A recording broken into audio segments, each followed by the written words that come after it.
น้อมนมัสการพระเถรานุเถระเราจนถึงเจริญพรศรัทธาญาติโยมอาตมาภาพพระธีรเชษฐ์ชยนันโทวัดไฟหินเป็นตอนนี้บวชมาได้9 พรรษาละก็มาร่วมได้รับอาราธนานิมนต์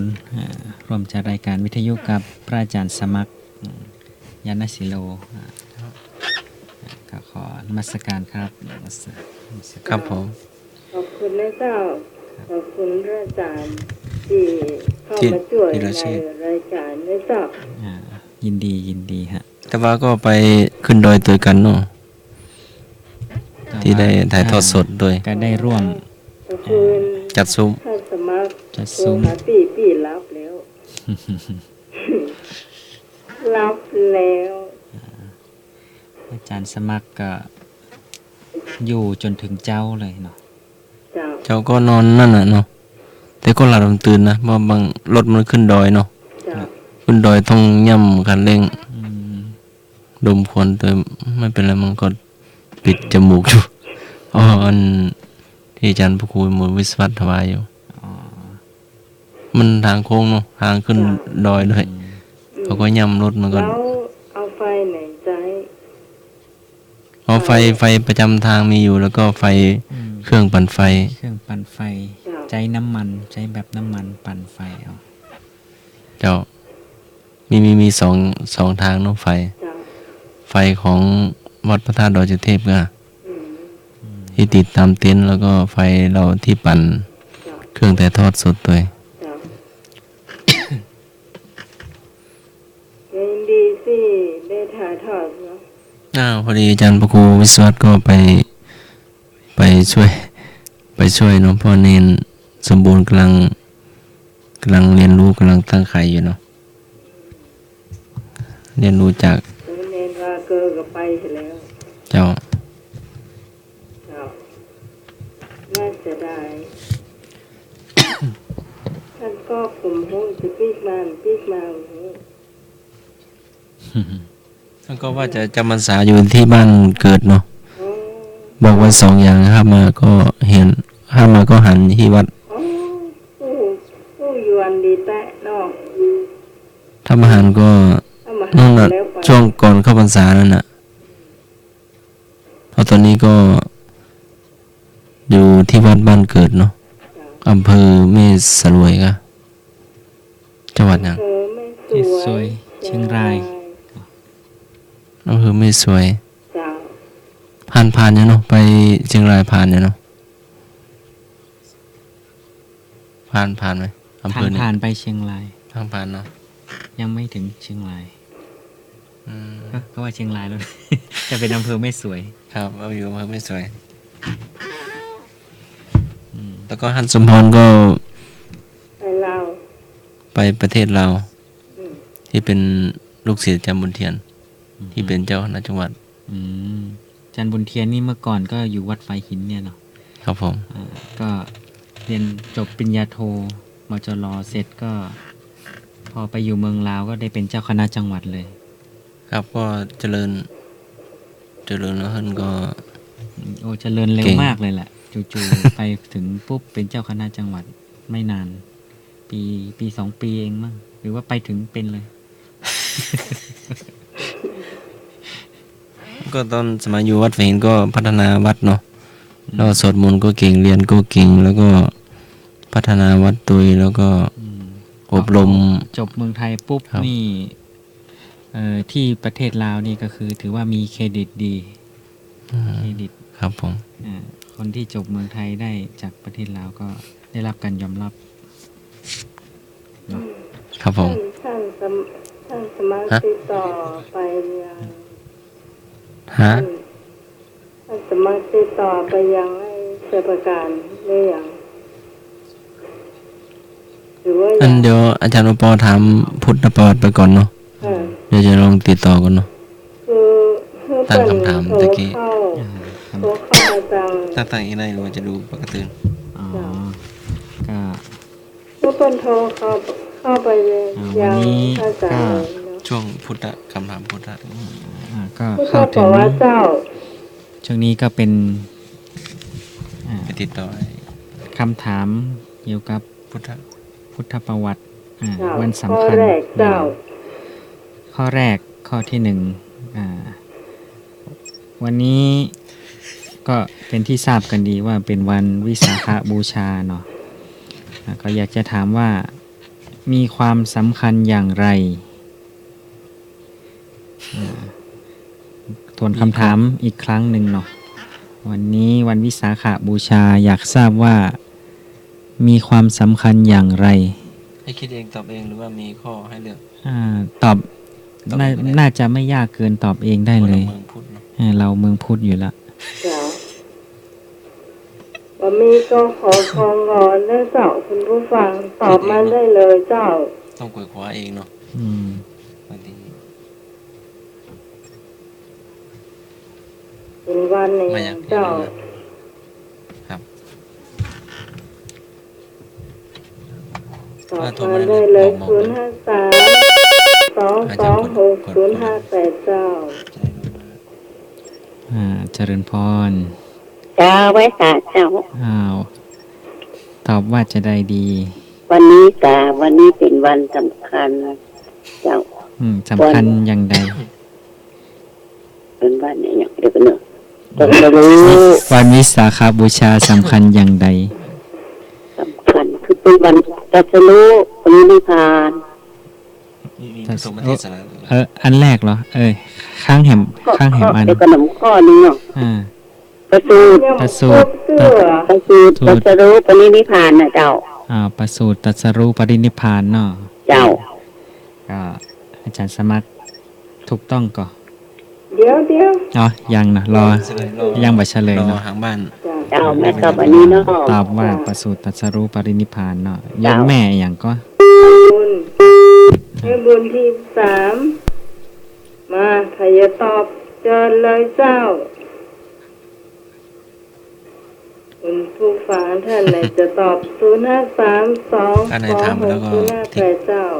จะได้ไม่ซ้ำ 052010462เจ้า ฮัลโหล สายที่2เจ้า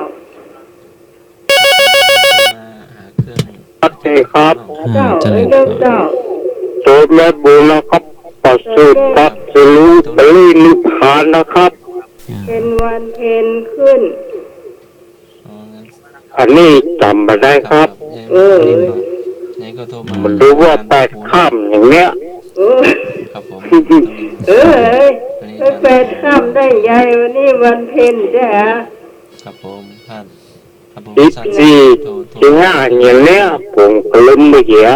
ครับผม แต่ที่กับไปบอกไปส่งน้ำอยู่ละ เป็นยังอ๋อ ครับ รุ่ม ผม รวย โสมและบุญนั่นนะครับ เจ้า เจออาจารย์ชัยประการโทรมาเครื่องอาจารย์พระครูวิศวัตหนอง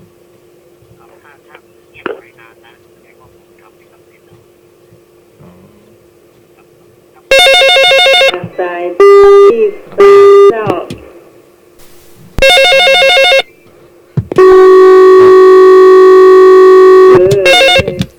เจ้า ครับผม เจ้าเลยเจ้า เฮ้ยนี่ครับผม ไม่ ว่า รู้ภาษา ตัวนึกว่าไหน ตรัสรู้นิพพาน อย่าแหม ถ้ามันหอนก็เบา รู้นิพพานแล้วก็ อย่าแหม บางทีอยู่ที่เครื่องวิทยุเขาเนาะเขาเปิดมัน เดี๋ยว อะไรกล้อง ตรัสรู้นิพพาน อย่าแหม วันเกิด ไปกรมบาทอ่ะ ครับ กรมบาท ก่อนที่จะตรัสรู้ รู้15 ค่ำคืน15 ค่ำเดือน6 ได้อย่าแหม วันวิสาขบูชา วันสำคัญ ให้เบาวิทยุหน่อยเนาะ ครับผม เป็นวันประสูติเจ้าเนาะ เจ้าไอ้หนุ่ยเจ้า สูตร เจ้าชาวพุทธทั้งหลายควรจะรู้ไว้เจ้า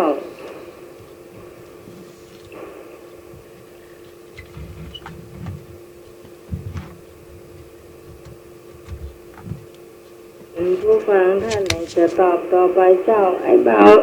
ไอ้บ่าวดอกแดงเนี่ยเจ้าเชิญเนาะ ไอ้บ่าวดอกแดงดอยสะเก็ดนะเจ้าสวัสดีเจ้า วันข้าขึ้น15 ค่ำเดือน 6เป็นวันที่ตรัสรู้ประสูติตรัสรู้ปณิพพานครับ เจ้าไอ้บ่าวแม่อ่อนเจ้าบ่าวธงชัยเนาะเจ้า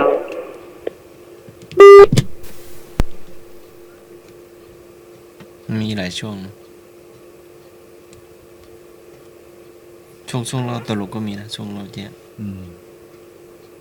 แบบมีอะไรตลกเล็กๆน้อยๆมา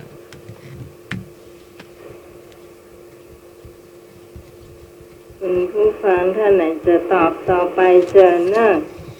พี่ตองเหรอ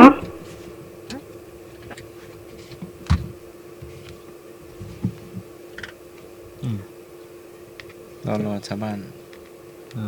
มีใครจะตอบแฮมก็ วันนี้เป็นวันสำคัญอย่างไร วันวิสาขบูชา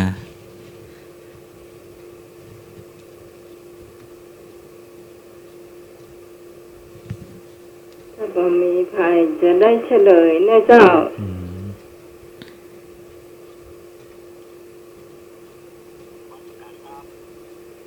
ครับผม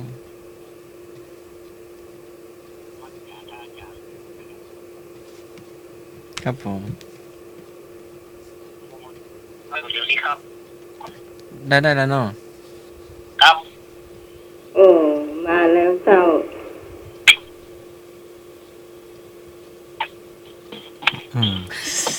ตอบ ตอนนี้กำลังถาม ทำคำถาม พุทธประวัติอยู่เนาะครับ ว่าความสำคัญของวันวิสาขบูชา คืออะไรอย่าง อะไรนะ ความสำคัญของวันวิสาขบูชา คือเป็นวันที่คล้ายกับวันอะไรอย่างของพระพุทธเจ้า เฉลยนะเจ้า จะเฉลยแล้วเนาะ เจ้า วันนี้วันวิสาขบูชาเนาะก็ตรงกับวันขึ้น15 ค่ำเดือน 6 มีความสำคัญก็คือว่าเป็นวันคล้ายวันประสูติตรัสรู้และก็ปรินิพพานของพระพุทธเจ้าก็ญาติโยมก็ตอบถูกกันกับทุกคนเนาะ เจ้า สาธุ เข้าคำถามต่อไปเนาะ เปลี่ยนเป็นอาชาประการเจ้า แล้วประการ ให้ใช้ปากกา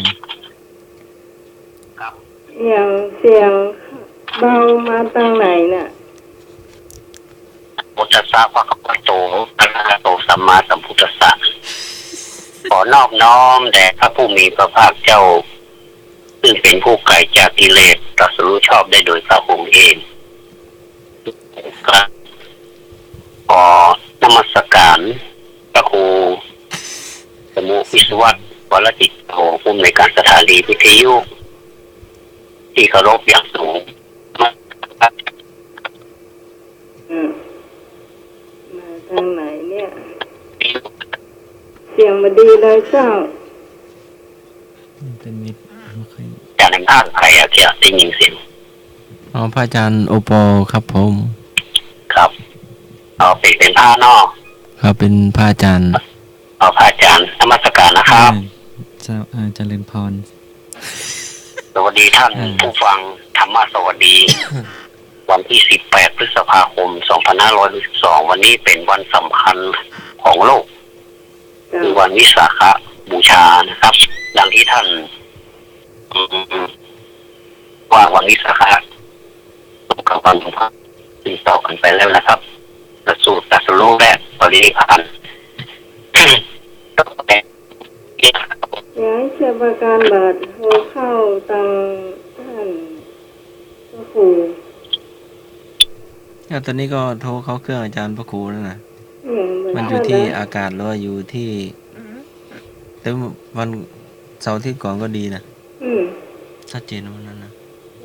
มีอากาศด้วย วันนี้ ดีเนาะ ไม่ได้ชัดก่อนครับ ก็ ชัดเจ้า สะดุดพ่องเจ้า มันสะดุดเจ้า ผมฟังจากวิทยุนะผมจะฟังจากโทรศัพท์อย่างเดียวถ้าจะมันถ้าจะเท่านะมันก็ยังไม่เข้าแอปหรอกแต่มันก็สไตล์ฟังแล้วมันโกหกคลาครับเลยปิดเลยก็ยังมาปิดแล้วนะมันก็ดึงเงียบปิดนะครับผมจะถามจะได้สัก2-3 ท่านได้นะครับนอกนั้นนี่ช่วยบอกผมด้วยว่าใครเป็นคนตอบเนอะ เจ้า ผมโอ้โหหนูได้ยินนะครับ ปัญหาวันนี้จะเนื่องจากเป็นวันวิสาขบูชา ก็จะใจวันวิสาขบูชาเกี่ยวเรื่องนะครับ ว่าพระพุทธเจ้าของเรานั้น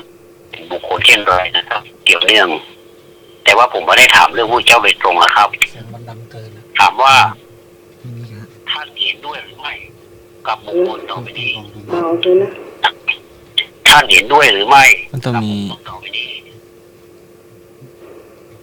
ประสบความสำเร็จตามที่หวัง เบาอ่ะได้ยิน กรรมการถามใหม่เนาะ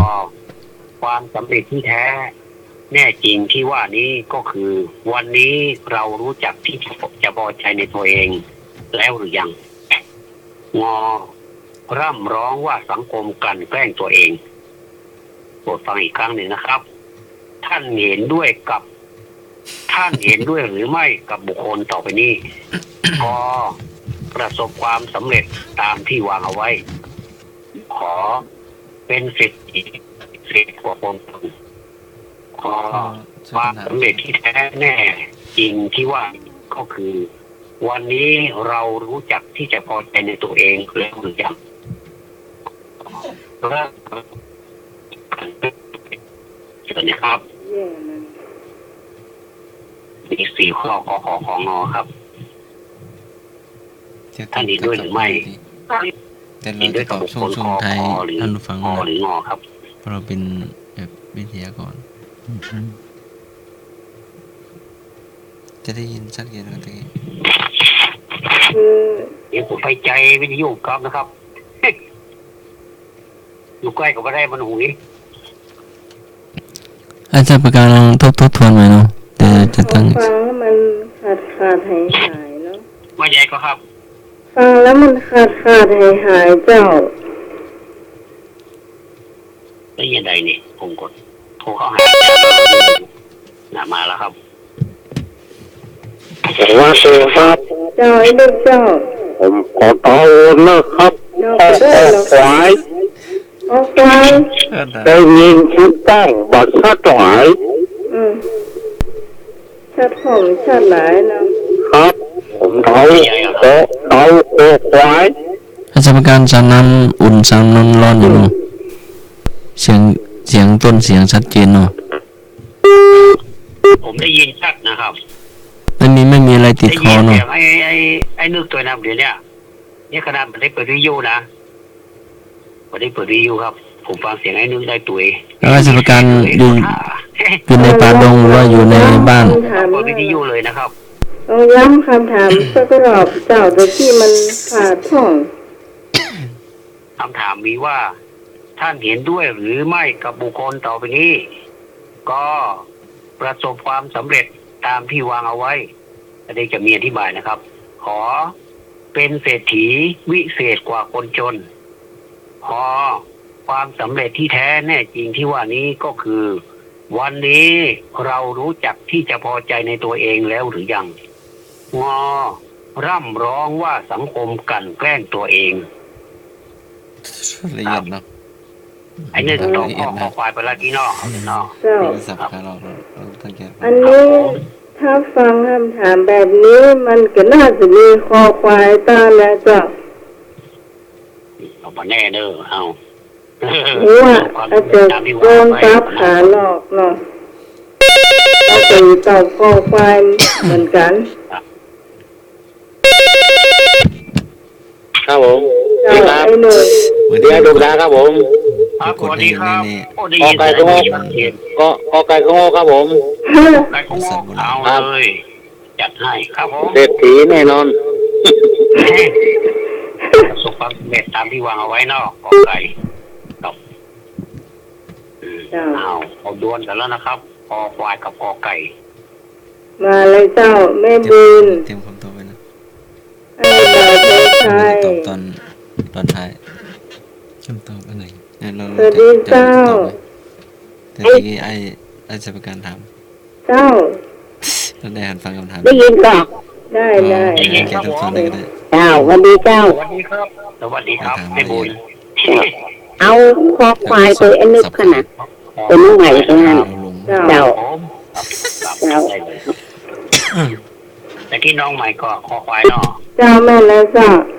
ครับ แล้วเดี๋ยว เจอที่ไหน อาจารย์โอปออาจารย์สมัครก็เตรียมตรวจสอบด้วย เอาตอบคำถามเลยตะกี้ใจอยู่โทรศัพท์อยู่ อันนั้นนั่น โทรศัพท์ไว้อันนี้ เดี๋ยว วะ เดี๋ยวเดี๋ยว มาตั้งใจฟังนะ คนเดี๋ยวคุณผู้ฟังใหม่ต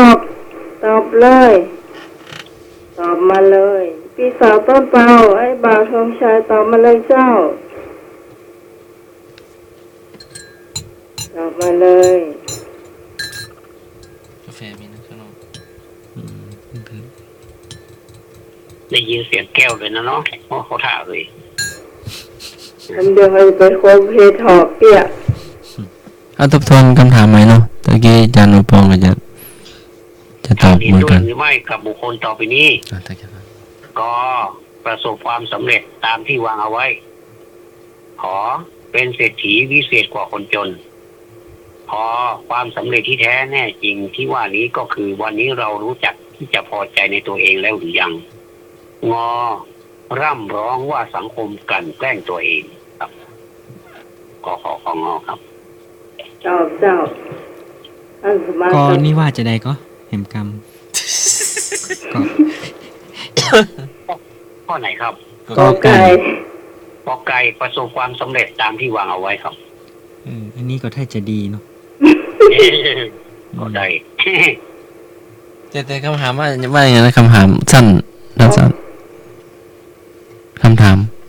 ก็ว่า คำถามว่าเห็นด้วยหรือเห็นด้วย เห็นด้วย ข้อต่อไป ห นี้ รือ ไม่ ไม่ เห็นด้วยกับข้อไหนอะครับ เห็นด้วย ก็ประสบความสำเร็จตามที่วางเอาไว้ อืม ขอเป็นเศรษฐีวิเศษกว่าคนจน ขอความสำเร็จที่แท้แน่จริงที่ว่านี้ก็คือ วันนี้เรารู้จักที่จะพอใจในตัวเองแล้วหรือยัง งอร่ำร้องว่าสังคมกลั่นแกล้งตัวเองครับ อืม นี่สับขาหลอกสับขาหลอกซับซ้อนเนาะ อืม สังคมนี้มัน อย่างใดก็มั่นใจเจ้า มันมีกอไก่กับคอควายที่เข้าท่าเนาะ เอาอันเดียวกัน ข้อคอ อันเดียวเลือกสองมาได้เจ้า ถ้ามาเอาข้อคอเอาข้อใดข้อหนึ่ง เอาแยกกันก็ได้เอากอไก่เอาไม่แต่ใจจนพอเอาจะเอาไหนนะ อ๋อความจริงคอควายก็เข้าท่า แต่กอไก่ไม่มีใครตอบ อยากจะตอบ ก็ กอ มี เอ็นดูข้อกอไก่ก็ มีไอ้หนุ่ยเจ้าไอ้หนุ่ยตอบกอไก่เจ้า อาจารย์ปอเนาะ อ๋อแม่น อาจารย์ ไอ้หนุ่ยตอบกอไก่ อ๋อ เนาะ มีคนตอบกอไก่เหมือนกัน ไอ้นุ้ยกับอาจารย์ปอตอบกอไก่ สองคน ถ้าสมัครเหรอ คอควายอาจารย์สมัครเอาคอควาย เจ้า จะมาขอควาย หัวแปะ เอาว่าแปะ มีสองข้อเหตุแต่ที่คนเอาครับเอาตอบแล้วเอาเฉลยแล้วบอกครับ เจ้า มีท่านอื่นครับเดินครับมีท่านอื่นกว่าครับ มุดเจ้า ถ้าผมมีแล้วผมจะขออนุญาตเฉลยนะครับเอาแล้วเนาะ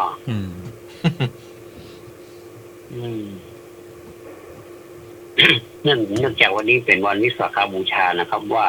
ที่ผมเอาคำถามนี้มาถาม เพราะว่าคนก็จะอยู่ในลักษณะ4ประเภทนี้นะครับ ลในสังคมนะครับ ทำลึ ไม่ ก ว่า ซึ้ง จะ เนาะ เป็นสมัยไหนนะครับ ยิ่งสมัยเดียวซ้ำหายนะครับ ทำละเอียดเนาะ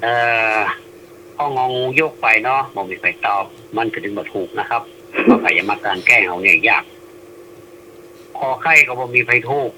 ว่าเป็นสิทธิพิเศษกว่าคนจนมันแน่นอนนะครับเศรษฐีนี่อาจจะมีความทุกข์มากกว่าคนจนก็ได้นะครับ คนจนมีความสบายกว่าเพราะฉะนั้นเราเป็นคนทุกข์ต่อไปนี่ก็สบายดีกว่าอยู่แล้ว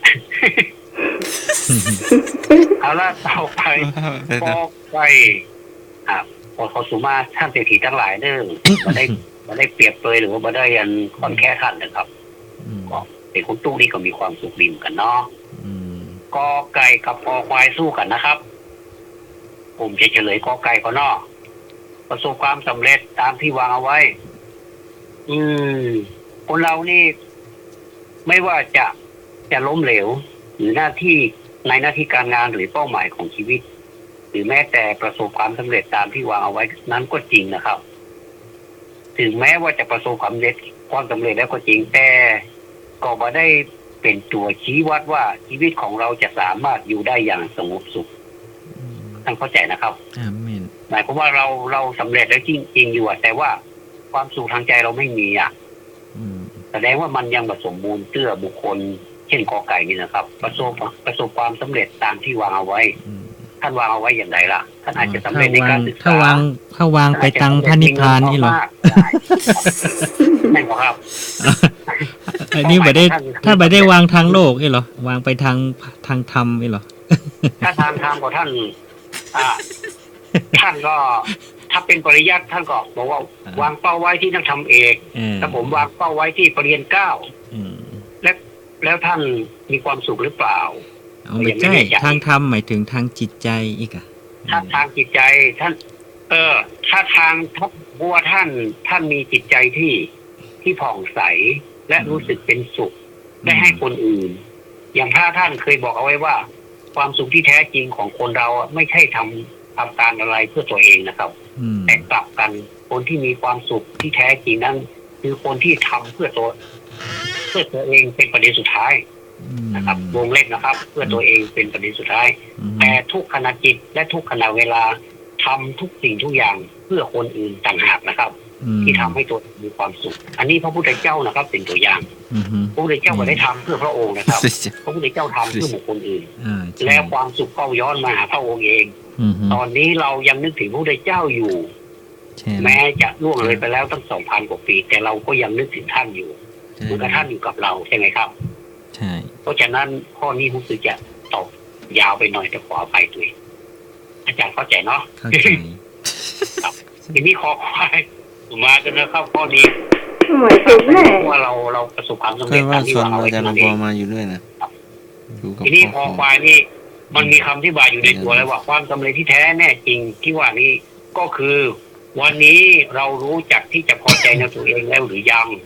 นะครับอันนี้ค่อนข้างที่จะชัดเจนเนาะออกไปตั้งครึ่งเลยนะครับขออธิบายเพิ่มเติมอีกหน่อยนึงนะครับซึ่งความสำเร็จที่แท้ที่จริงเนี่ยเราพร้อมที่จะทำอะไรให้กับคนอื่นแล้วบ้างหรือเปล่านะครับเราอ่อนคนหนึ่งมัวแต่โทษไผ่ต่อไผ่ว่าเข้าใจบาหันใจที่ตัวเขาแต่เขาเองต่างหากกลับไม่สนใจจิตใจของคนอื่นรอบข้างคนรอบข้างก็ไม่สนใจเพราะฉะนั้นนี่ต้องมองคนอื่นก่อนที่จะมองตัวเองนะครับอย่างเช่นรายการของเรานี่มาได้อวดตัวเองว่าเรามองเพื่อความสุขของคนอื่นแต่ไม่ใช่เพื่อความสุขของคุณพิสมัยหรือไม่ใช่ความสุขของอาจารย์สมัครหรือว่าแม้แต่พระอาจารย์พระครูวิศวะผู้บริการสถานีไม่ใช่ใครสักคนแม้แต่อาจารย์ปอแม้แต่ผม แม้แต่ใครทั้งนั้นไม่หรอกครับเขาเป็นทั่วไปสาธารณะครับก็อย่างนี้ข้อนี่โอ้ถูกต้องแล้วครับอย่างไรมีไอ้เนื้อมีจริงตอนแรกก็จะตอบคอนั่นแหละจะตอบคอนะแต่ดูข้อกรใช่ถ้าบอกว่าก็จะชวนอยู่ด้วยกันครับได้ข้อ2อยู่กว่าครับได้เจ้าเริ่มดำเนินการได้เลยจะเตรียมฟังข้อได้จะเริ่มแล้วนะครับเอาเลยครับผมข้อ2ธรรมะคลายเครียดในวันนี้ในช่วงธรรมะเศรษฐี เศรษฐีตะกี้เขาอู้ถึงเศรษฐีเนาะนี่เราจะพลิกมาเอาแจกเศรษฐีกันนะครับ เศรษฐีนั้นคิดยาว แต่คนชั้นกลางคิดสั้นว่าที่จริงคนที่คิดสั้นที่สุดคือคนจนพวกเขามักจะคิดอะไรแบบวันต่อวันทำนองหาเช้ากินค่ำคนชั้นกลางมักจะคิดเป็นเดือนนั่นคือคิดถึงวันเงินเดือนออกเป็นความจริงอะครับท่านเป็นความจริงเนาะแต่คนรวยจะต้องคิดยาวเป็นปีๆหรือเป็น10 ปี ต่อไปเป็นคำถามนะครับ ท่านคิดว่าคนชั้นไหนปฏิบัติตามหัวข้อเศรษฐี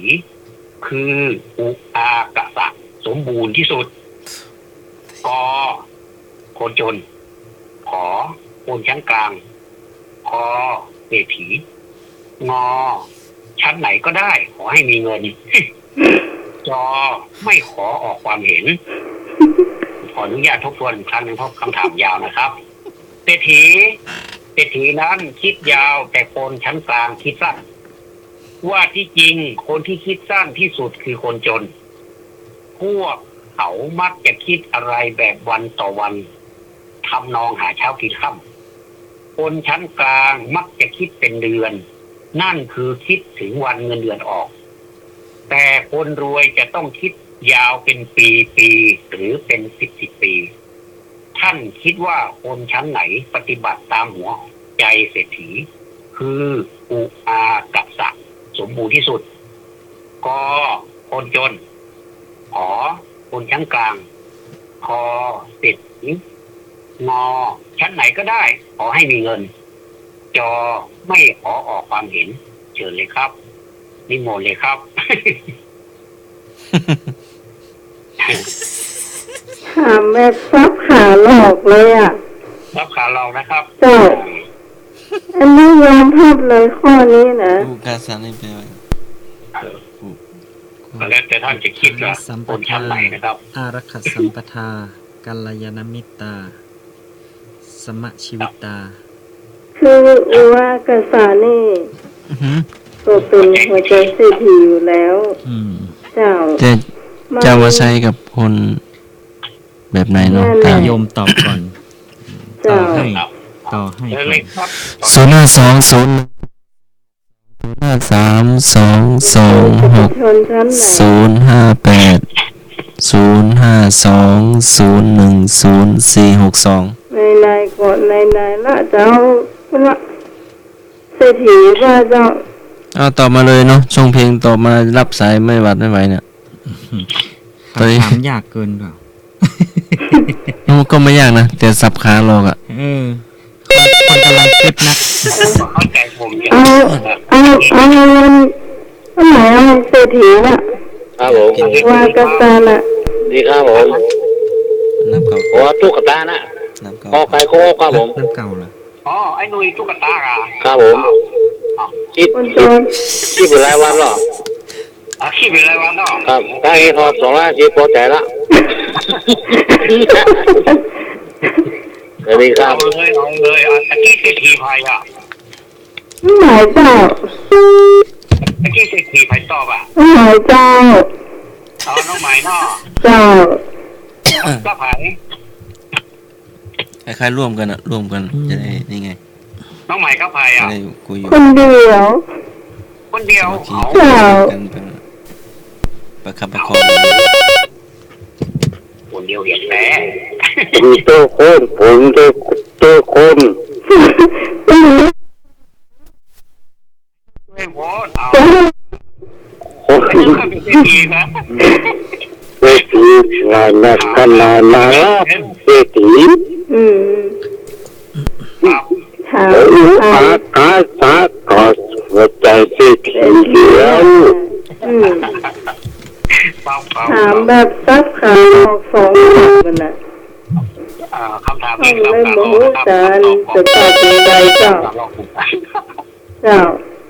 รับสายนะครับ เจ้า เฮบุญ น้องใหม่ตะโกนไปเตือนน้องใหม่คน เป็นเล่าใหม่ เจ้า เจ้า ตึกละหรอกตึกก็ละก็ เต้าตุกันนะเนาะ ยาถ่าดำแดงเจ้า แม่น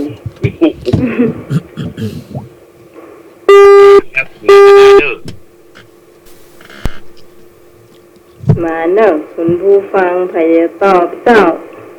มาแบบตะกี้มละกอไก่กระเพาะควายเนี่ยมละมันแน่เด้อนี่นะ เจ้า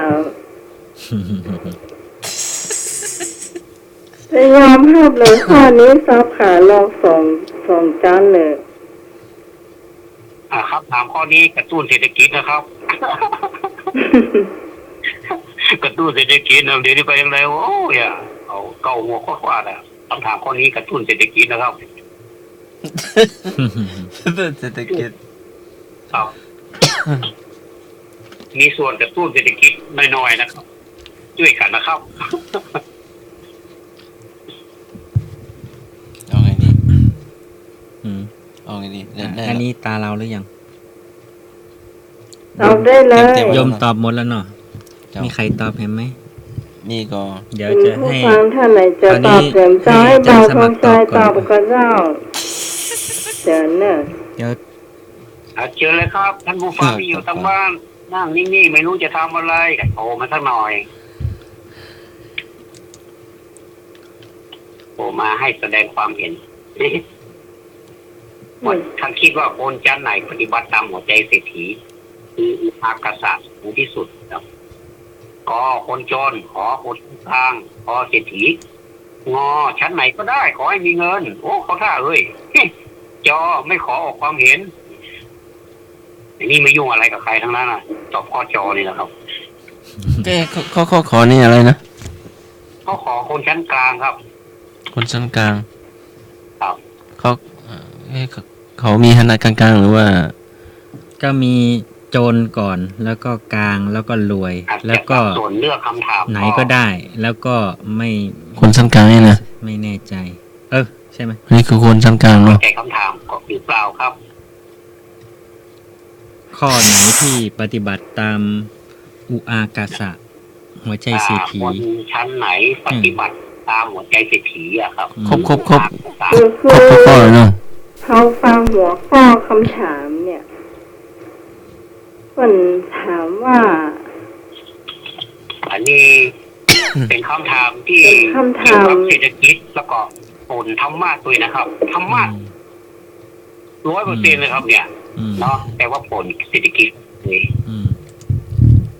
อ่า คือมันสลับซับซ้อนเจ้า ถ้าบ่มีใครจะให้อาจารย์สมัครตอบก่อน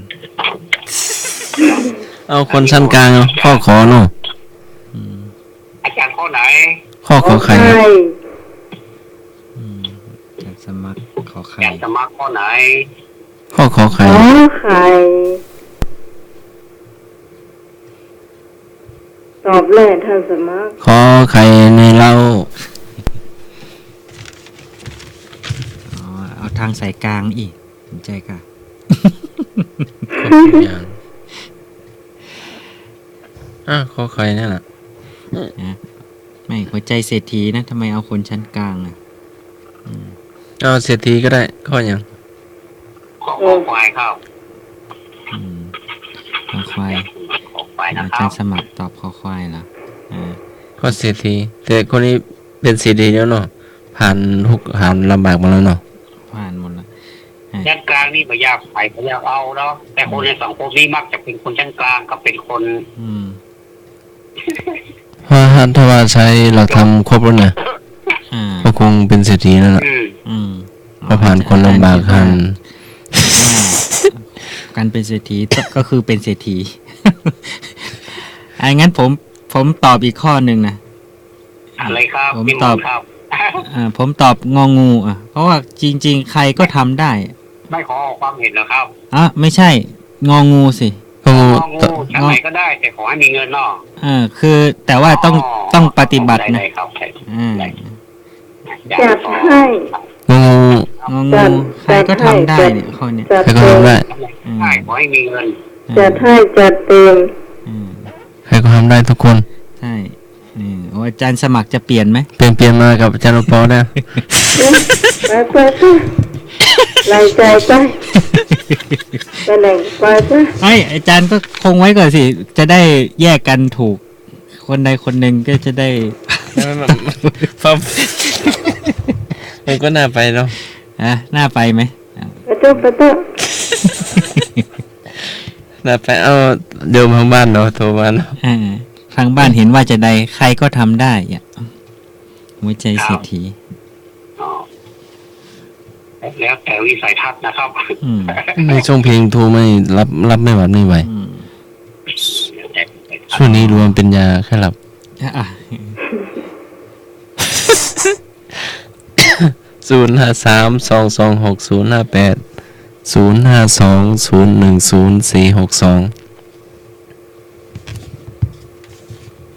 ครับเรามีไข่ละกา1 2 3 4 5 6ครับ ตัวแปะ โทรหาแม่บุญนั่น ถ้าบอกมีแล้วจะขออนุญาตนะครับ เฉลยเจ้ามีเหี่ยวโซจานบ่ ก็คนโจรเนาะคนโจรมันฟังอยู่มันก็ดึงโจรนั่นแหละเนาะไอ้กับโจรนั่นแหละไอ้หนุ่ยก็ได้ไอ้หนุ่ยมาหักกอไก่เดี๋ยวว่ะไก่งูเอา เอาแม่บุญตอบข้อไหน จะเอาคอควาย ข้อควาย เจ้า เศรษฐี ข้อควายนี่ตอบว่าจะได้เศรษฐี อย่างไรเศรษฐีอ่ะ นี่เป็นตัวน้องใหม่กี่ลูก จ้า จ้ะ อืม สมัครลืมไป รับไหนทะเลาะเจ้า เจ้าลืมไป อ๋อแม่บุญตา จานอย่างลืม สมัครลืม เดี๋ยวนี้ไปต่อปะผมเคยได้ยิน อ๋อแม่บุญอย่าตัวน้องใหม่กี่ลูก อ๋อแม่บุญเนี่ยแล้วเนาะครับคนโจรนี่มักจะคิดแบบคนโจรเนี่ยครับ อะไรก็แบบวันต่อวันทำนองหาเช้ากินข้าวนะครับ มันก็เลยต่อความคิดก็พอดีนะครับเป็นความคิดที่ว่า ไอ้นึกตอบข้อไหน คิดถึงว่าก็ อันนี้ตอบแล้วอันนี้ตอบคอควาย อ๋อข้อไก่หันสมัครลืมไป ครับหันตัวเองแต่คนชั้นกลางมันมีใครตอบนะชั้นกลางนี้มักจะคิดถึงเงินเดือนเป็นหลักต่อไปนี้เป็นข้อคอควายตัวข้ององูอันไหนก็ได้ ขอให้มีเงิน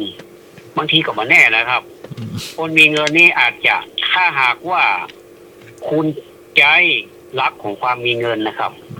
ถ้าสมมติว่า คุณเป็นมีเพื่อนที่มันบดีข้อ3ที่กัลยาณมิตรตานะครับคนเอวไปเรื่อยนะก็บอก เด็ดบ่ต้องเจ้า ลุยสุด อ๋ออันนี้ขึ้นมาเติมนี่อ๋อ มีวันที่จะสูญหายได้เหมือนกัน น่าจะจอจาน น่าจะจอจานยังไม่ได้เฉลยเนาะ ไม่รู้ยังไม่ได้เฉลย เอา ที่เล่ากันว่า3 ล้อถูกหวยนะครับ อืม ถูกหวยนักแต่ว่าผลสุดท้ายมาก็มาปั่น3 ล้ออันนี้เพิ่นเล่านะครับ อืม 3 ล้อสมัยไหนหมูเนื้อมันได้3 ล้อสมัยเดียวนะครับ อืม 3 ล้อถูกหวยอันนี้ก็มีเงินเหมือนกันนะเป็นคนจนนะแต่ไปมีเงิน แต่ว่าใช้จ่ายแบบสุรุ่ยสุร่ายแสดงว่าขาดคุณสมบัติ4 ข้อเป็นอย่างนั้นเนาะอาจจะมีเงิน อาจจะได้มาแบบว่ามาได้อุตสาหะอย่างสักอย่างก็คือมันเป็นฟุกเป็นสักอย่างมันได้อย่างครับ อืม แล้วก็มาเสียข้อ2ไงก็คืออารักขาสัมปทานนี่คือไม่ได้รักษาเงินที่ได้มาเลยในก่อนอาจารย์เนาะ อืม ก็เลยต้องเสียไป ก็กลายเป็นว่าผู้อากัสสานี่ก็ว่า ไปทั้งคู่ เป็นเงินนะก็เป็นโคตรโจรนะแต่มีเงินนะ เป็นโคตรชั้นกลางแต่มีเงินเนี่ย แต่ว่ามันบอกครอบคุณสมบัตินี่ก็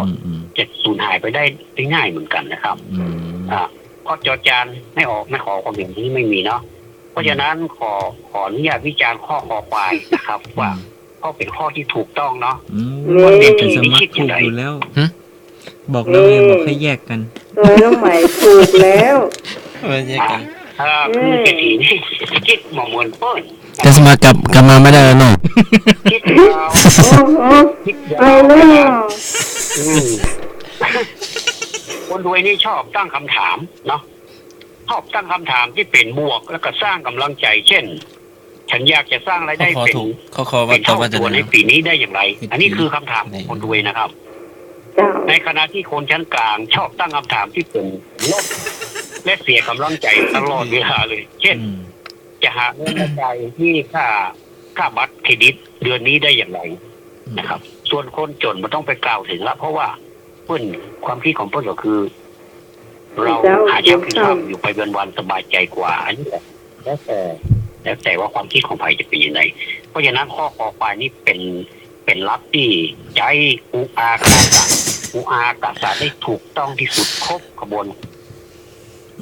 มันไม่ให้แฟนจะมากันเนาะ คอควายแหมละ ใหญ่ๆเนี่ยอย่ามาคอควายเลิกเองเอาต่อไปดีกว่าเพื่อผมจะเสียเวลาเนาะ แม่ม คอ ก็ ควายถูกต้องนะครับก็มีคุณพี่สมัยไอ้สมไอ้นึกแม่บูนแล้วก็อาจารย์สมัครแล้วอาจารย์สมัครยิ้มเลย โอ้ใช่จำสมัครไปจังวะเนอะ แล้วแรกตอบคอควายจะถูกอ่ะ บอกคือแยก ช่วยว่ะ ครับคือต่อไปตามพวกเหตุผลนะครับอาจารย์เนาะวิว่ากันเนอร์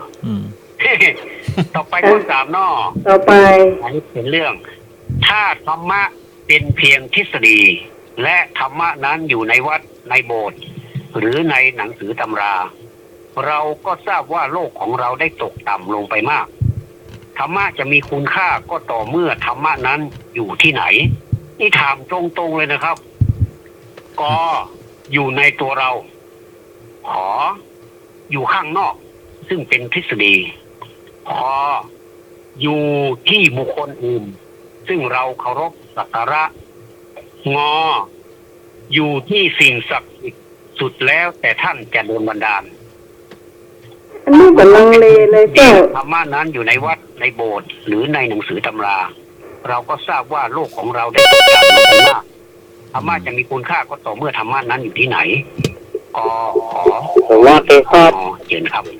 ก็ไก่ก็โลกไปนะ ก็ยืนในตัวหานะครับ เจ้า ไอ้นึกไหน ก็ไก่เหมือนกันแล้วเจ้าแม่น ธรรมะอยู่ในตัวหาเนี่ย ซับขาหลอกออกคอควายมาสองข้อละเนอะนี่กอไก่หรือแน่เอาละครับ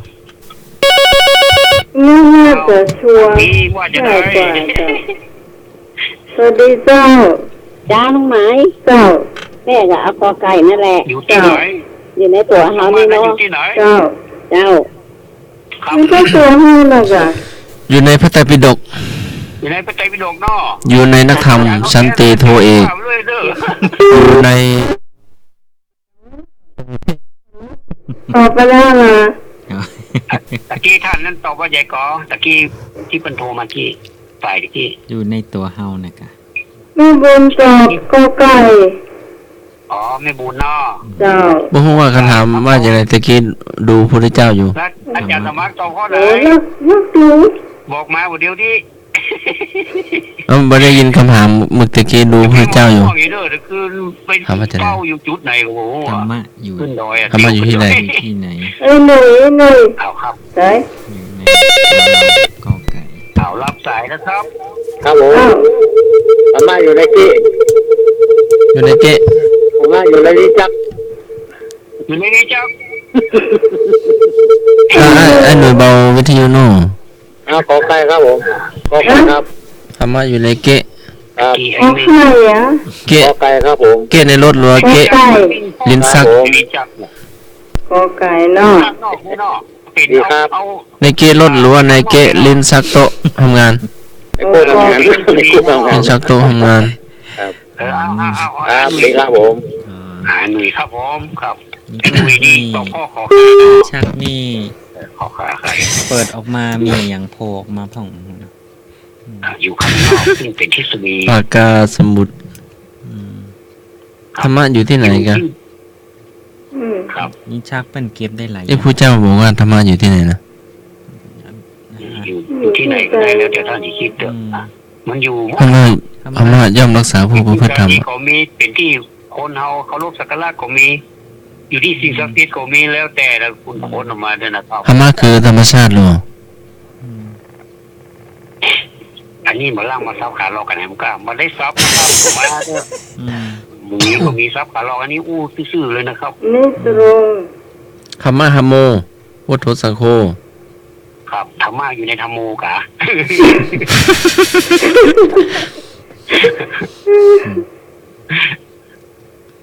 เอาเจิญครับง่อมแก้ฮอนเจิญครับ แก้ฮอนวันเสาร์หลังจากที่เราไปเวียนเทียนมาแล้วนะครับ ก็มาฟังธรรมะเพิ่มเติมแหมนะครับ มันก็มีแต่ในนักธรรมเนาะ ก็มีความสุขนะครับ นักธรรมพระไตรปิฎก อืม อภิธรรม อาจารย์ตอบ เราจับมันได้ก่อนหรือว่าจับต้องมาได้ อาจารย์เอาข้อไหน ท่านจะไม่ถามจับต้องเลยก่อน กำลังพอดูทางอยู่กับอาจารย์ทางหนีดีเลย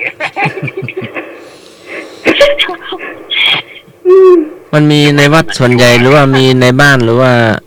แล้วแต่คนนั้นจะรักษาไว้เยอะ อันนี้ใช่อย่างอ้อเหรอ ครับ ถ้าอยู่นอกเอาลักษณะของไอ้หนุ่ยตะเคียนนะครับ อยู่ข้างนอกซึ่งเป็นทฤษฎีเนี่ยครับอยู่ในลิ้นจักนี่นะครับก็ถือว่าขอไข่เนี่ยนะครับ ธรรมะอยู่ในหรืออยู่นอก โอ้ปีตอบเอาอยู่ในตัวเฮาเนี่ย สมัคร ว่า ว่า อยู่ที่บุคคลอื่น อืม ที่เราสักการะ เอาตมาเอาตัวปี้นะอืม สมัครเอาธรรมะคือธรรมชาติ แจ้ แต่ ง วันนี้ เปิ้น เอาไป มี เยี่ยม ช้อย เยียน เล กัน ย อย่าเข้า มีช้อยอยู่ ผู้เจ้ากะ อืม ที่เราสักการะเหมือนกันเนาะอันเนี่ยแสดงว่าธรรมะอยู่ที่พระพุทธเจ้าแม่นก่อเนี่ยนะเป็น ธรรมะ นะครับ มีในพระเจ้าแล้วพระเจ้ามา หรือว่าสิ่งศักดิ์สิทธิ์ มาแบ่งมาปันให้เรา อยู่ที่ไหน แล้วแต่ท่านจะบันดาลเรากะเนี่ยความหวังเราอยู่ที่ท่านหมดเลยอีกก่อนครับ เข้าใจ ลองถามข้อกอข้องอเนาะข้อกอว่าจะได้ข้อขอว่าจะได้ลองทบทวนให้หน่อยเนาะ พอขออยู่ข้างนอก ซึ่งเป็นทฤษฎีครับ อันนี้ไอ้หนุ่ยตอบแต่ไอ้หนุ่ยตอบแบบพิสดารนะบอกว่าอยู่ในลิ้นจักรว่ะ ไอ้หนุ่ยอยู่ในลิ้นจักรแล้วก็ยืน ข้อกออยู่ข้างนอกเนาะข้อขอ อยู่ในตัวเรา ข้อกอในตัวเราข้อขอ พอขออยู่ข้างนอก ข้างนอก เป็นทฤษฎี อืม คอควาย พออยู่ที่บุคคลอื่น อยู่ที่บุคคลอื่น เราเคารพสักการะเช่นพระพุทธเจ้าเป็นตัวอย่างนะเป็นศาสดาเอกในโลกข้ององูอยู่ที่สิ่งศักดิ์สิทธิ์อาจจะเป็นเทพบุตรเทวดาพญาอินทร์พญาพรหมพญายมราชก็ได้ดูแล้วแต่ท่านจะออกจะโดนบันดาลให้เฮาที่เฮาจังมักจะปั่นปอนนะครับว่าพญาอินทร์พญาพรหมพญายมราชอ่ะกูดนักน้ำปรมัยให้ส่วนนั้นแล้วแต่ท่านนะครับ จะพารณานะครับ ก็เทวดา ที่ตรงนั้น เทวดาอยู่เกาต้นโพแล้วเนาะ ครับเดี๋ยวคอควายว่าใดก่อน ก็แล้วแต่ ข้อควรว่าจะได้นะ คอควายว่าใดก่อน พอควายอยู่ที่บุคคลอื่น ซึ่งเราเคารพสักการะ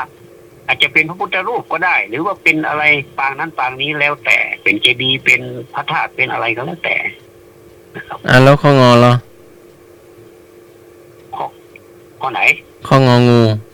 ข้ององูนี่อยู่ที่สิ่งศักดิ์สิทธิ์ครับ แล้วแต่ท่านจะโดนบันดาล แล้วข้อจอจานเรา จดจันไม่มีค จอ รับ จานไม่มีกัน ครับ เอาหัวผูกใจดี จดจันไม่มี แล้วเราข้อไหนดีนะ อาจารย์สาวขาลอกคนละ อาจารย์พอข้อไหน สาวขาล อ๋ อ อก ผมเอากอไก่ พูดตอบสาวขาลอก กอไก่อยู่แล้วอืม อาจารย์กอไก่เนาะอาจารย์ปอครับ อืม กอไก่นะครับ กอไก่ อ้าวอาจารย์สมาร์ทรอถามข้อมูลจนเรียบร้อยเลย แต่ไม่เอาเลยข้อสักข้อเลย กอไก่อยู่ในตัวเรา อาจารย์ได้กระต่อ สมัครแล้ว ซื้อเลยอ่ะ ก็อยู่ในตัวเรานั่นแหละ โอ้ได้ทำงานวันนั้นนี่เนี่ยมาซื้อเจ้ากัน ถ้าอยู่ข้างนอกก็ ฮะ เอ๊ะ อยู่ทดลอก อยู่ข้างนอก ข้างนอกนี่ซื้อ อ ได้ ยู่ข้างนอกนะ ธรรมชาติเนาะ ขอใครนะค ถ้า รับ ข้างนอกนี่ต้องคอควายเจ้า มันอยู่ข้างนอก แต่อยู่ข้างนอกซึ่งเป็นทฤษฎีนะครับพอควายอยู่ที่บุคคลอื่น ซึ่งเราเคารพสักการะ อ๋อข้อกอก็ได้ หลวงปู่หลวงพ่อว่ากันไปที่คนเดี๋ยวนี้มันถืออย่างนั้นนะแล้วแต่ ถ้าอ่านกับกอไก่นะดีแล้ว เอากอไก่ตัวเนอะ ไข้หัวครับ ไข้หัวดังก็ไม่ได้ครับไข้หัวดังเนี่ยเที่ยวปลอมรูดยุ่งอยู่ได้ยินหลวมเนี่ยเที่ยวปลอมรูดแต่ยุ่งออกเป็นฟักเลยว่าเป็นดีไอเนาะพออย่างที่ก็ได้เวิร์ก อ๋อละเฉลยเจ้า ครับผมจะเฉลยแล้วเนอะได้เวลาอันสมควร เอาแล้วเจ้าก็ไก่เนาะ ก็ไกลเดี๋ยวกันเนอะเอาเฉลยข้อว่าใหญ่นี่ฮะข้ององูนี่ยกไปเนาะเพราะว่าสิ่งศักดิ์สิทธิ์ว่าสามารถที่จะอันเพื่ออย่างเขาได้เลยนะครับบ่ได้เป็นธรรมะอย่างเขาได้เลยแต่ว่าเป็นเพียงแต่เขาเป็นสิ่งประกอบบ่ได้แต่ก็บ่ได้ลบหลู่นะครับข้อคอควายต่อมาอยู่ที่บุคคลอื่นบ่มีเลยนะครับแม้แต่ที่เขาเคารพนอบนอบบ่ได้คือเขาเลยนะครับแต่ว่าเป็นเพียงแต่เรายึดออกมาเป็นสาระเป็นเพิ่นเฮาว่าเป็นอย่างเป็นกำลังใจอาจารย์เนาะอาจารย์ปอเนาะ แม่ เป็นกำลังใจให้เรานะครับ เป็นกำลังใจมาได้ ขอไข่กุ้งงกโอเคกะขอไข่ในเล้ากะขอไข่อยู่ข้างนอกซึ่งเป็นทฤษฎีโอ้อันนี้นี่ลำบากไม่เด้อ ขอไข่นี่นะครับอยู่ข้างนอก ซึ่งปัจจุบันนี้ คนมักจะถือทฤษฎีมากกว่าปฏิบัติเนาะ ในเทปเดียว เพราะ มันสนุก ว่าทฤษฎีนี้ อืม มันเป็นเทียน แต่อันนี้มัน เป็นยศเป็นทรัพย์เป็นค่าดันดอนเป็นอย่างสักอย่างที่คนชื่นชมยินดีกันเช่นปริญญาก็เป็นมาจากทฤษฎีเรียนรู้มาแต่ไม่ได้ปฏิบัติ เจ้า ก็หมายความว่าอยู่ข้างนอกตัวเรา เพราะฉะนั้นนี่เมื่ออยู่ข้างนอกแล้วก็ไม่เห็นจะเป็นประโยชน์อะไร หรือว่าเป็นประโยชน์ค่อนข้างที่จะน้อย เพราะว่าปรารภตัวเองเป็นใหญ่เป็นทฤษฎี ข้อที่ถูกต้องก็คือ เพราะฉะนั้นมันก็จะยกไปข้อกอไก่ทำไมถึงตอบกอไก่ล่ะครับ เพราะว่าตัวเราเนาะตัวเรานี้มันเป็นสิ่งที่บอกว่าจะเป็นงานอะไรอย่างก็ตามหรือหน้าที่อย่างก็ตามเราจะต้องปฏิบัติหน้าที่นั้นให้ดีที่สุด และการกระทำของเรานั้นควรจะมีความรักความเมตตาเป็นพลังอยู่เบื้องหลัง เราจะต้องพร้อมเสมอที่จะที่จะเสียสละที่จะรับใช้ช่วยเหลือผู้อื่น และตลอดเวลาเราไม่ควรที่นึกคิดว่าเราจะได้อะไรตอบแทนจงอย่าไปยึดมั่นในผลของการกระทำของเรา และถ้าเป็นเช่นนั้นเราจะไม่มีวันผิดหวังในชีวิตของเรา เราจะผิดหวังได้อย่างไรครับ ถ้าเราไม่ได้หวังสิ่งใดตอบแทนจากการกระทำของเรา นี่คือเคล็ดลับของการกระทำคือการปล่อยวางก็คือ อยู่ที่ตัวเราหมด ก็แสดงว่าทุกท่านเห็นว่ากอไก่เป็นสิ่งที่ถูกต้อง ซึ่งมันก็ถูกแล้วนะครับกอไก่นะครับ เจ้า ยินดีด้วยท่านที่ตอบถูกเนอะแต่ท่านสำหรับที่ตอบถูกก็เป็นอย่างนะครับ เป็นกำลังใจนะครับ มีหนุ่ยคนเดียวขอไข่ ครับ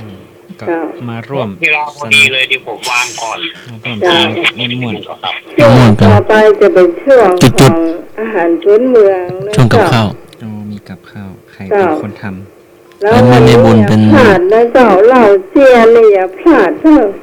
เราเจอเรื่องตลกอะไรเล็กๆ เห น้ ล่า อย เจีย ๆเช่นเอาประตูมา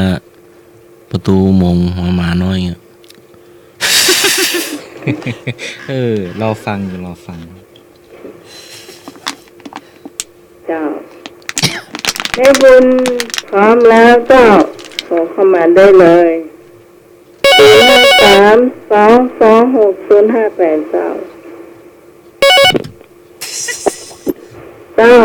เจ้า เจ้ารู้แม่จะทำอะไรอย่างกินดี วันเฮ็ดหอบออกแล้วเหรอ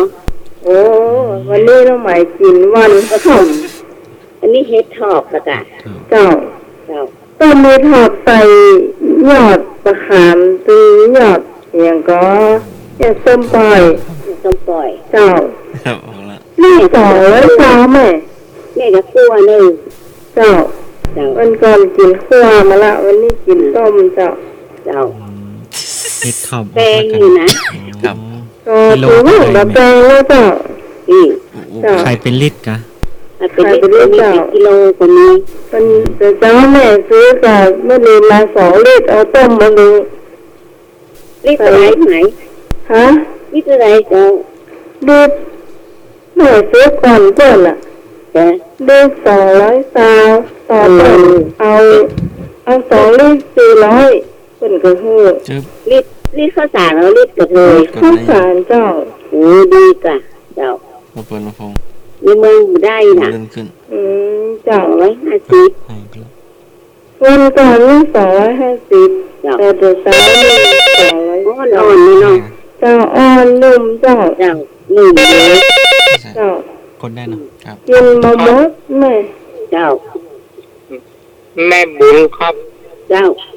ถ้าแต่งจะลืมใบหมอเมาเนอะ ไม่บ่เมาอ่ะไอ้มาหันออกมาเตื้อเขาเบามาขายตัวเตื้อ อืม เจ้า ฟังในแป้นนี่ก็มีแล้วนะ จ้ะงานเขามามีก็เจ้าสปอยกับเจ้าบักขาม ตึงลังได้แม่ เจ้า ตามแต่ ใบบ่เมาบ่มีเตื้องานเขามา หมาเมาเนาะน้ำมักก็ได้ เจ้า ไอ้ยอดราคาเรือส้มปล่อยเนี่ยมันต้ม ที่แม่ จับ บุญ ดิ อยู่สายนี้ เจ้า ราช วันนี้ การ แกอย่างแม่สุมาเตอร์ เออไม่จะคั่วเห็ด เฮ็ดถอบเจ้า คั่วเห็ดทอบ เฮ็ดตาเอาละ ก็เราคุยเสริมได้นะมันเป็นหน้าตาไงเห็ดทอบอะไรก็ เจ้าเราต้องล้างมันหมดนึง ต้องเอาเสียมไปขุดเอารู้ ไม้เขี่ยเอากัด ไม่เขียว แต่ว่าท่านมีก่อนท่านสมัคร หลังวัดค่ะ ค่ะ ยังไม่ได้ไปหาวันนี้ จ้ะ ตะวันก็ไปดอยนั่นแหละ ตะวันคนก่อน ขึ้นดอยอ่ะ เจ้า ตำนี้บ่ได้เผา ไม่ได้เผาป่า จ้า ไม่ได้เฝ้า จ้าสวัสดีเจ้า ผมรอบนะครับ เจ้า ถ้าคั่วให้ทอบจะลืมใบบอกคูเนอะแม่บุญเนอะ มันบุคุย มีไว้กับพูดกันแล้วนายเนาะ และก็แล้ว แล้วกะหมดข้าวเลยเนาะ เจ้า แกนมันบ่ค่อยแก่เจ้าแม่มันต้องเอาต้มเจ้า แก่นั่นที่แม่ซื้อเนี่ยมันแก่นใหญ่แต่มันมีดำอยู่2-3 เม็ดอ่ะนะกิโลนึงนะ อ๋อ อืม อันนี้แปลงอยู่เนาะแม่เนาะ เจ้าแปลง แปลงแล้ว มันลง200เตื้อ วันนี้แม่น้องซื้อ2 ลิตร400เจ้า เจ้าซื้อต้องคุ้มได้กะในเมืองมันเหมือนได้เตื้อ เจ้า ซื้อลองหมานเพื่อถึงตัว จ้ะ เจ้า อันนี้นี่ระดับเศรษฐีเนาะได้กี่นี้นะ200นะ2 ลิตร400นะเนาะ โอ้หอมได้ซื้ออันเนี่ยคนแม่เป็นมักร้านเขาเป็นมักเขาซื้อเจ้า แปลงอะไรคือซื้อกิน วันนั้นโอ้แมงมันก่อนขีด200 2 ขีด400ขอซื้อมาแล้วเจ้าไอ้ยาบอกซื้อเห็นหมดเลย กินเตอะ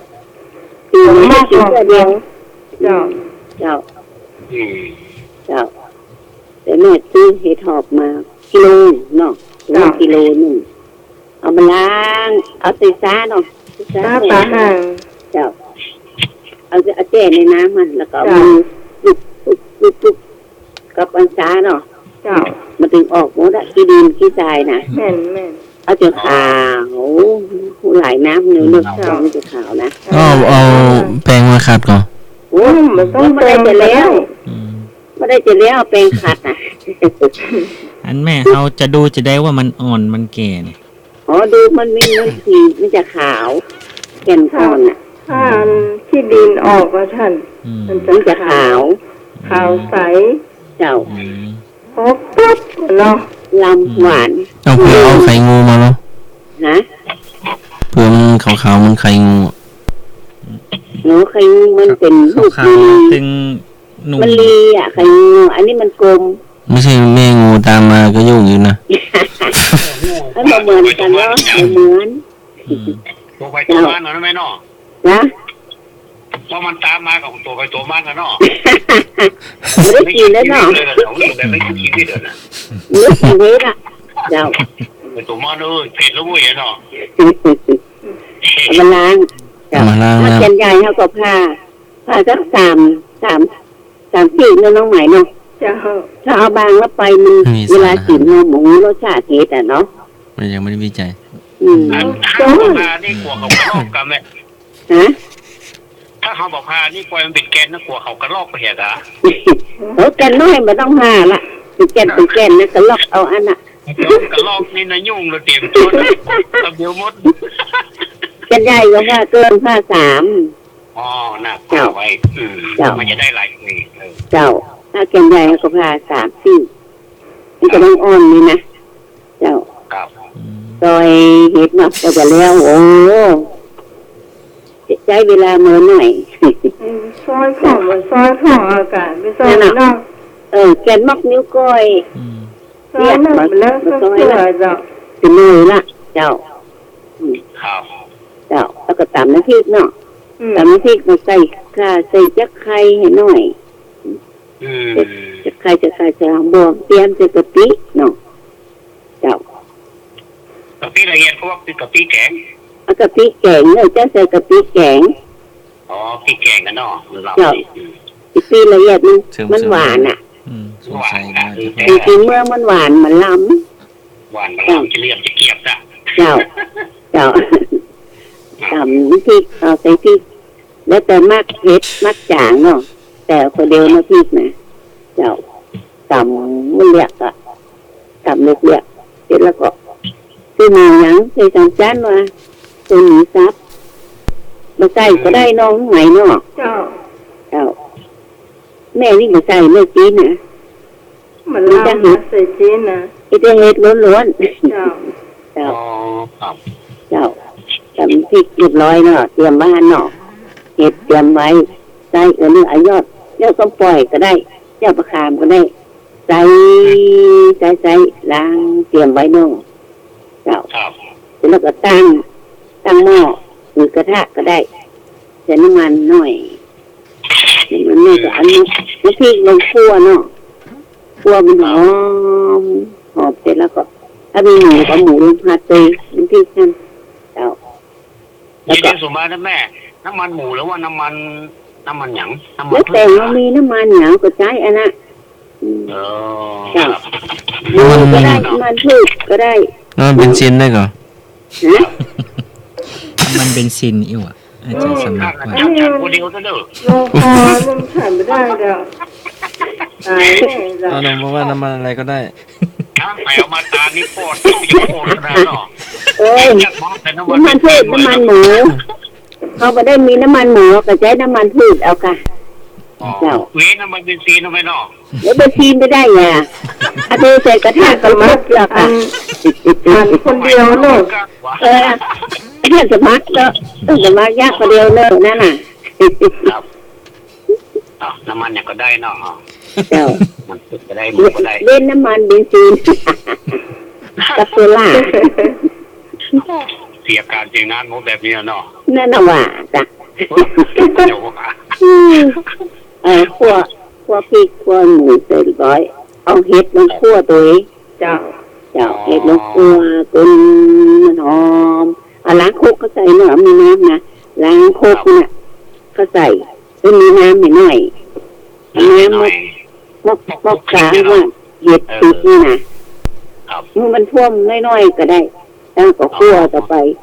พอเห็ดไปซุปมันก็น้ำมันก็แห้งลงไปเนาะ แห้งไปมันก็แค่เข้าในเนื้อในเห็ดมันเนาะ เจ้า น้ำมัน เอามีน้ำหน่อยเนอะเมื่อมันแห้งแล้วไปนะ แห้งลงไปกับล ลำเจ้าแล้วก็ปรุงล่ะปรุงใส่ชูรสกาใส่รสดีกาเจ้าก็ใส่ส้มนะใส่ยอดส้มนะมักส้มก็ใส่มากๆถ้ามักส้มก็ใส่น้อยเดียวเจ้า ำครับ จะปนจะกำเดือดบูจะกำส้มยอดส้มเหลืองไข่มาไข่หัวที่ไหนไปเลยเนี่ย เอาไข้หัวพิษพลาดอย่างตรงไหนก็แม่ต้องพูดคนได้หรอไปหัวเราย่อเอาแต่ หัวเราะยอดนี่นะ เดี๋ยวอย่าเพิ่งกินเลยเนาะ หัวยอดเนี่ย ไปอ่ะ เอ โอ้โหนะเสียงไม่ยิงอ่ะ ให้หัวหยังน้องเนาะเพิ่นกำลังจะโพสต์อยู่บ่ได้กินแบบนี้นะผิด เด้อไม่ได้กินแล้วเด้อเจ้าพอส้มมันเหลืองแล้วก็ยอดส้มมันเหลืองแล้วก็ปดได้นะเนาะ อ๋อโพสต์ได้ละ เจ้าสุกะกินตักกินได้ละ ไม่บอกกูนะ ใบมะกรูดซอยแสกก็ได้จีแสกก็ได้ด้วย ยายนึกว่าจะกินได้หรือเป็นปูนมด เกิดลืมไปละวิธีนี้ก็แม่ก็ต่ำตัวน้ำพริกก็เราใบมะกรูดนะซอยใส่เป็นใบซอยต่ำตัวน้ำพริกนี่ก็ได้หอมดีเจ้า อ๋อครับ เจ้าถือว่า วันนี้สูงกว่าเนาะ เจ้าถือว่า แบ่งมา สูงกว่าโจ๊ดอะไรไหม คิดว่าเอาไม่ใส่บาตรก่อนก้า ถือบาทก่อนนี่ ฮะ ถือบาทผู้เจ้าก่อนเนาะ ถ้าอยากกินข้าวอยู่มือซันแล้วบอกโจ๊ดได้ยังไงก็จะเป็นแล้วก็เนาะ ตันเข้าใหม่แล้วก็ตันเฮ็ดใหม่ โอ้อาจารย์สุดยอดเลยก็ ต้องเพิ่มประเพณี ถ้าฉันก่อนเนาะ เจ้า ก่อน ก็มีท่องข้าวทุกจานอาหารทุกอย่างเลย อย่างก็ มีการท่องก่อนห้องก่อนกินข้าวข้าวทุกจานอาหารทุกอย่างอย่ากินทิ้งขว้าง อาหารทุกมื้อ ครับ หรือว่ามานั่งปุ๊บกินเลย อาหารทุก โอ้พี่ได้เลยอาจารย์มันต้องปฏิสังขายโยมันใช่เหรอ ปฏิสังขายโยพิจารณา ถ้าบอกปฏิสังขายโยนั่นก็ไม่ได้กินทอไปเนอะเอาจะโยกไปอย่างก่อนแล้วนะ อันนั้นเป็นยาตู้ยาตู้พระคนบ้านก็ต้อง โยตัวนี้ คนบ้านก็ต้องตักกินเลย สวัสดีเจ้า ครับ นุ้ย คุณเก่งให้ทำครับ คั่วเจ้าคั่ว ขั้วครับ คั่วให้ทอด ไม่ชอบอ่ะ เอาอันท่านกันเนาะ เจ้า ห้ามต้องใส่จอนเนอะจอนต้องใส่ไปด้วยนะ ห้ามซื้อช้อนกะ ห้ามใส่จอนเนอะ ขอจะกระลอกตาขอจะกระลอกตา ช้อนกระต่ายอ่ะ เนี่ยแม่วันนี้หนูปล่อยน้องขนาดนั่งกินเฮ็ดทอบ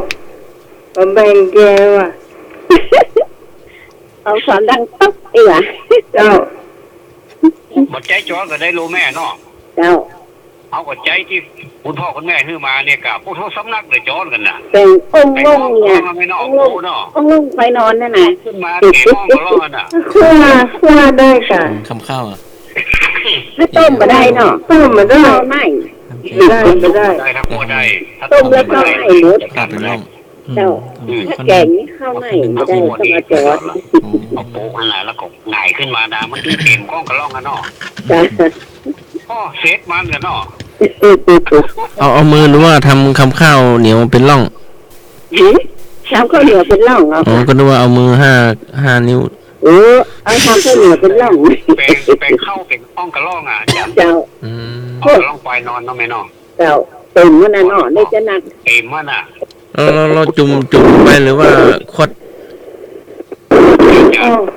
ไอ้อย่างเดียวเนี่ย เอาโป๊กลงไปแล้วก็พดขึ้นมา ต่างส้มตุ่มต่ำๆนะ จุ่มเห็ดถอบแล้วก็ควัดออกมา เจ้า เอาพดออกมาเป็นห้องกระล่องเทียนเข้าเฮาแป่งเป็นห้องกระล่องเนาะ เราเห็ดถอบมันไม่โดดลงจากถ้วยกัน กระโดดแล้ว มันก็ช่วยเอากางาจ้ะ ก็เอามือหัวแล้วมือกดไว้กัน โอ้โหชื่อไว้อย่างมันก็เรือจอดกันนะเนาะเอ็ดมันนะไม่เนาะ จะโน่นมีวะถ้าสมัคร เดี๋ยวเข้าไปบอกกูได้กันนะ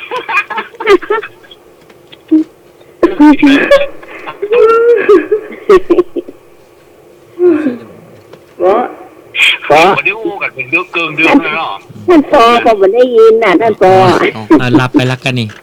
ท่านปอรับไปละค่ะ หิวข้าวรับแล้ว อยู่เข้าอ่ะ ลาไป มาขี้หัวด้วย อันนี้เฮาจะว่าบ่ได้ใครจะไปญาตินั่นนะเพื่อเอาพวก โอ้บ่ได้เนาะ โอ้เล่นหม เขา ดเล โอ้ ย กันม่วนมาได้ ไว้ตาคนอื่นบอก ก็ถึงหนีอันก้า ไว้เป็นความสัมพันธ์ที่ดีเนาะ เจ้า จะพี่โคตรกันระหว่างกินข้าวเนี่ย มันจะว่ากินข้าวให้ยิ้มยากไปเลยนะวะ เอาจ ยัง ริง ไงเนี่ยน่ะกินแมงมันนะแม่อุ้ยรู้ว่าเอาใส่ข้าว2 ตัว แต่อุ้ยกินซ้ำ2ตัวหรอกกินแม่งคั่วห้ามเกิน2ตัวหรอก ห้ามเกิน2ตัว เจ้ามันของเสียมเนาะ สัญญากันก่อนเนาะ เจ้า เขาจังเบี้ยวสัญญา ของกินดีแบ่งกันกินน้อยคนละน้อยก็ จะแบ่งกินคนละน้อยละน้อยเนาะ แบ่งกันกินคนน้อยนะ เจ้า ถ้ากินคนเดียวมันก็ของคนเดียวเนาะ เจ้า คำว่าอันแม่คำว่าคั่วนี่มันก็ใบใจว่าแห้งเนาะมัน เจ้าใบแห้งเจ้ามันต้องมีน้ำ มันต้องเป็น บ่ น้ มีน้ เจ้ามีน้ำอยู่หน่อย ำ ถ้าเป็นแห้งแล้วไปมันก็บรรลำอ่ะ ำเนาะมัน เจ้า ถ้าแห้งไปกลายเป็นน้ำพริกไปเหี้ยกะ เป็นอันเป็นคั่วแห้งเนาะ มันเป็นผงไม่เหนียวค่ะ เป็นผงยังลาบคั่วกับอันเราถ้าแห้งแล้วไปก็บรรล อืม ต้องมีน้ำอยู่เนอะ ต้องมีน้ำเป็นตั้งภาคกลางเป็นคุกคิกอีเนาะ ำเจ้านะคุกกี้คุกกี้ คุก นะ คิก เจ้า โอเค คั่วเห็ดท็อป เจ้ามีคั่วเห็ดถอบ อืม แต่คนละใต้คนห้องเห็ดถอกไปเพิ่นห้องเห็ดถอกว่าผมก็งงไอ้หยังมันเป็นถอก ถ้าสมมติก็ได้ทานก็แล้วยัง แต่อีสานว่าโคเลก็ฮะ ฮะ โคเล โคเลเจ้าเห็ดถอบ เอามาคั่ว อ๋อคั่ว เขาเรียกว่าโคเล ไม่ อีก คั่วนี่มันไม่คั่วเห็ดท็อปนี่มันไม่ใช่ว่าคั่วแบบแห้งเหมือน เนี่ย ลาบ คั่วมีน้ มีน้ำ คั่วมีน้ำนี่ ำเจ้ามีน้ำน้อย อืม ๆแห้งแล้วไปมันเหมือนล อืม ำเจ้า เมาอู้ฮากาผมโง่เฮ็ดโลด เนี่ย ผมโง่เฮ็ดโลดไม่ได้กินด้วยสัก อ๋อ คำ ไม่บุญ ขนาดแบบนี้นะ ต้องทำคนเดียวหรือว่าทำหลายคน ทำคนเดียวก็ได้ ทำคนเดียว เจ้าถ้ามีคนช่วยก็ซอยเห็ด อ๋อ ซอยเห็ดได้อยู่ เฮ็ดโลดล่ะไอ้นุ้ยก็ไม่ได้กินไอ้นุ้ยก็ไม่ได้กินน่ะ ไม่ได้กินล่ะ ตอนที่แจ้งเขาโดยโค่นกันนะเนาะเป็นเดือนก็ทำไมเนาะเขาจะโค่นแล้วเนาะ เจ้า แล้วเราใส่คันโตกหรือว่าใส่ถ้วย ใส่ถ้วยก็ใส่ในขันโตกขนาดนั้น ช่วย แล้วเราปูเสือก็ ใส่ขันโตกแล้ว ปู ใส่ ก็ได้ จอ ถ้ามันนั่งโต๊ะกับนั่งกับพื้นกับปูเสือ เราล้างมือก่อนก็ ล้างค่ะเนี่ยเสกคนสิ เรามีผ้าเช็ดมือก่อน มีน้ำล้างมือผ้าเช็ดมือ มีพร้อมหมด เจ้า แล้วนั่งพระเพียบหรือว่านั่งขัตมาธิหรือว่านั่งแอบกัน โอ้ยนั่งยองๆก็มีเด้อ เอ้านั่งยองกินข้าวนะ พ่อน่ะพ่อนั่งยองๆ อืม เราก็นั่งพับเพียบ เป็นผู้หญิ อ๋ ง อนั่ง เป็น ย เด็ก องๆนี่บ้านเฮาใจอยู่นี่เนาะ เจ้า บ้านเฮาไก่เนาะ แล้วให้พ่อ ที่จะโง่ได้เลยต้องยังโชคนั่งคนถวายนี่มันลูกยากกว่าอย่าง เพื่อน มันกันรัดกันนะลูกไม่ยากนั่งยองๆนี่มันเกิงนั่งเกิงยืนนู่นแหละเนาะ มันลูกง่ายเนาะ พร้อมที่จะ อื โดน มนั่งยอง เพิ่นเท่าเก่าน่ะเพิ่นนั่งยองๆนะ ยอง เห็น นั่ง พ่อย อง นั่ง เคยได้ยินเนี่ยเปิดละเมอนี่คือนั่งจะได้ฮะ อ๋อนั่งเพื่อละเมอนั่งไง ติ๊ก ถวายอ่ะนั่งโคตรถวายไงองค์ตีนน่ะค่ะ นั่งเข้ามานั่งเอากันนะ นั่งโคตรถวายเนี่ย เคยได้ยินนะแต่มันจำไม่ได้แล้วมันเป็นจะได้นั่งเปิดละเมอ เดี๋ยววันผูกเจ้า อืม วันผูกกรรมเก่าเนาะ จำบ่ เอ ได้ อสุด เราจะค่อยมาพูดจากัน ก็ดีจบ เป็นเมือง อืม เจ้า จบไปแล้ว ที เนาะ นี้สุกละอิ่มกันแล้วเนาะ กินแล้วกินแล้วเจ้า ได้กินเห็ดผู้คนเนาะ เจ้า ไปบเรือไผแล้วเนาะ กินหมด ได้ว่า ตู้ยังไม่ได้กินเนอะ มีค้างอยู่ที่ค้างอันนี้ด้วยก็ตักมา แต่ ใส่ ไม่ได้ แม่ กินเนี่ยมาอ่ะ ผมไม่ได้กินแล้วครับ ฮะ ผมไม่ได้กินแล้วครับ โอ้ย เพื่อเจ้าลูก มีบ้าได้ มัน กิน จริงกว่าเพื่อนเมื่อไม่ตอบ โอ้ ฮะ บ้า มัน แป๊ จริง บุ กว่าตัวข้ามมาละบัมแป๊บุญอ่ะ อย่า บ้าแป๊บุ ไม่ ญ ชอบ ไอ้ท็อปกิ้ง กันเนาะเสกกระลอก ไม่ กัน ชอบอ่ะก็ลองเอาข้าวก็ลองมันรุดไปปิ้งไปเพื่อนเพื่อนอ่ะได้กินนะครับ ได้กิน ข้า ไม่ได้ วกระโลงอ่ะ บ้าแบบแป๊บุญอ่ะ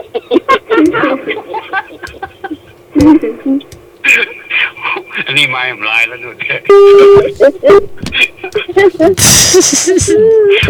ฮปปี้เท่าใดแต่ ไม่ได้กิน โอ้ไอ้หนุ่ยบอกแค่แฮปปี้เท่าใดมันได้กินเพชรสักกำเนี่ย มันเป็นอย่างมัน ก็แม่ ไม่ได้ชวนกัน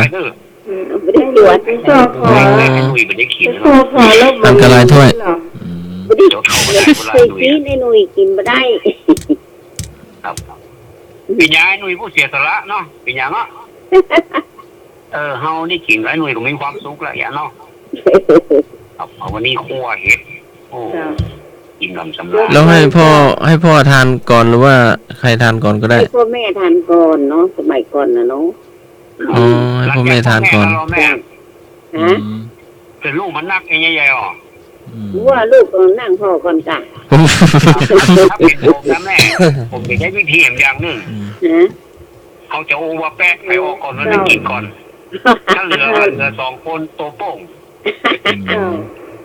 ได้คนที่การสุดท้ายนั้น จ้ะ เป็น ด้ อะ วย ไรมากๆไปได้ไม่ได้กิน เออ อินดูได้กูว่าแปะวะ เจ้าอาหารการกินเฮาก็คงจะจบใส่ก่อนเนาะเจ้า ช่วงต่อไปเราเจี๊ยหรือว่าช่วงต่อไปอย่าง เจ้า เราเจี๊ย เจ้าเจีย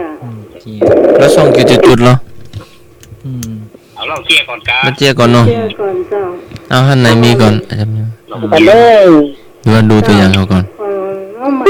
เจ้าเนาะ ฟังก่อนเอาใหม่ก่อนดีกว่า วันนี้น้องใหม่นี่ จะอู้เรื่องเห็ดหอบนะเห็ดหอบเจ้ามันกำลังอ วัน อก นี้เลี้ยวเจ๋ก็ไม่ทอบกะเอาแหละเนาะ อะไร เอาเลย เอาประเดี๋ยวนี้เลย มันจะอู้ฟังมาเดียวเนี่ยเจ้า เอาเลย มันมีชมรมที่เมาเขาบอกว่าเห็ดหอบกำลังออกแล้วก็แปลงตัว เพราะฉะนั้นเวลากินเจ้าต้องมีกติกามารยาทอีหรอข้อที่หนึ่งห้ามใช้ช้อนตักเกิน2 ลูกมีข้อที่1นะข้อที่2ถ้าเป็นลูกใหญ่ให้ตักลูกเดียวข้อที่3ให้วางช้อนบ้างอีหรอจิยาเจ้าอันนี้คือชมรมคนขี้เมาอันเป็นได้เจ้าอันที่อันยาวกว่าท่านสมัครกันเลย ยาวประมาณสัก2 บรรทัดเนาะ เอาทบทวนเจี๊ยเนาะ โอ้ไปซื้อเพลงอย่าง ก็ฟังดูมันตลกดีแล้วมันเพลินเลยจำไม่ได้เลยมันฟังม่วนอ่ะ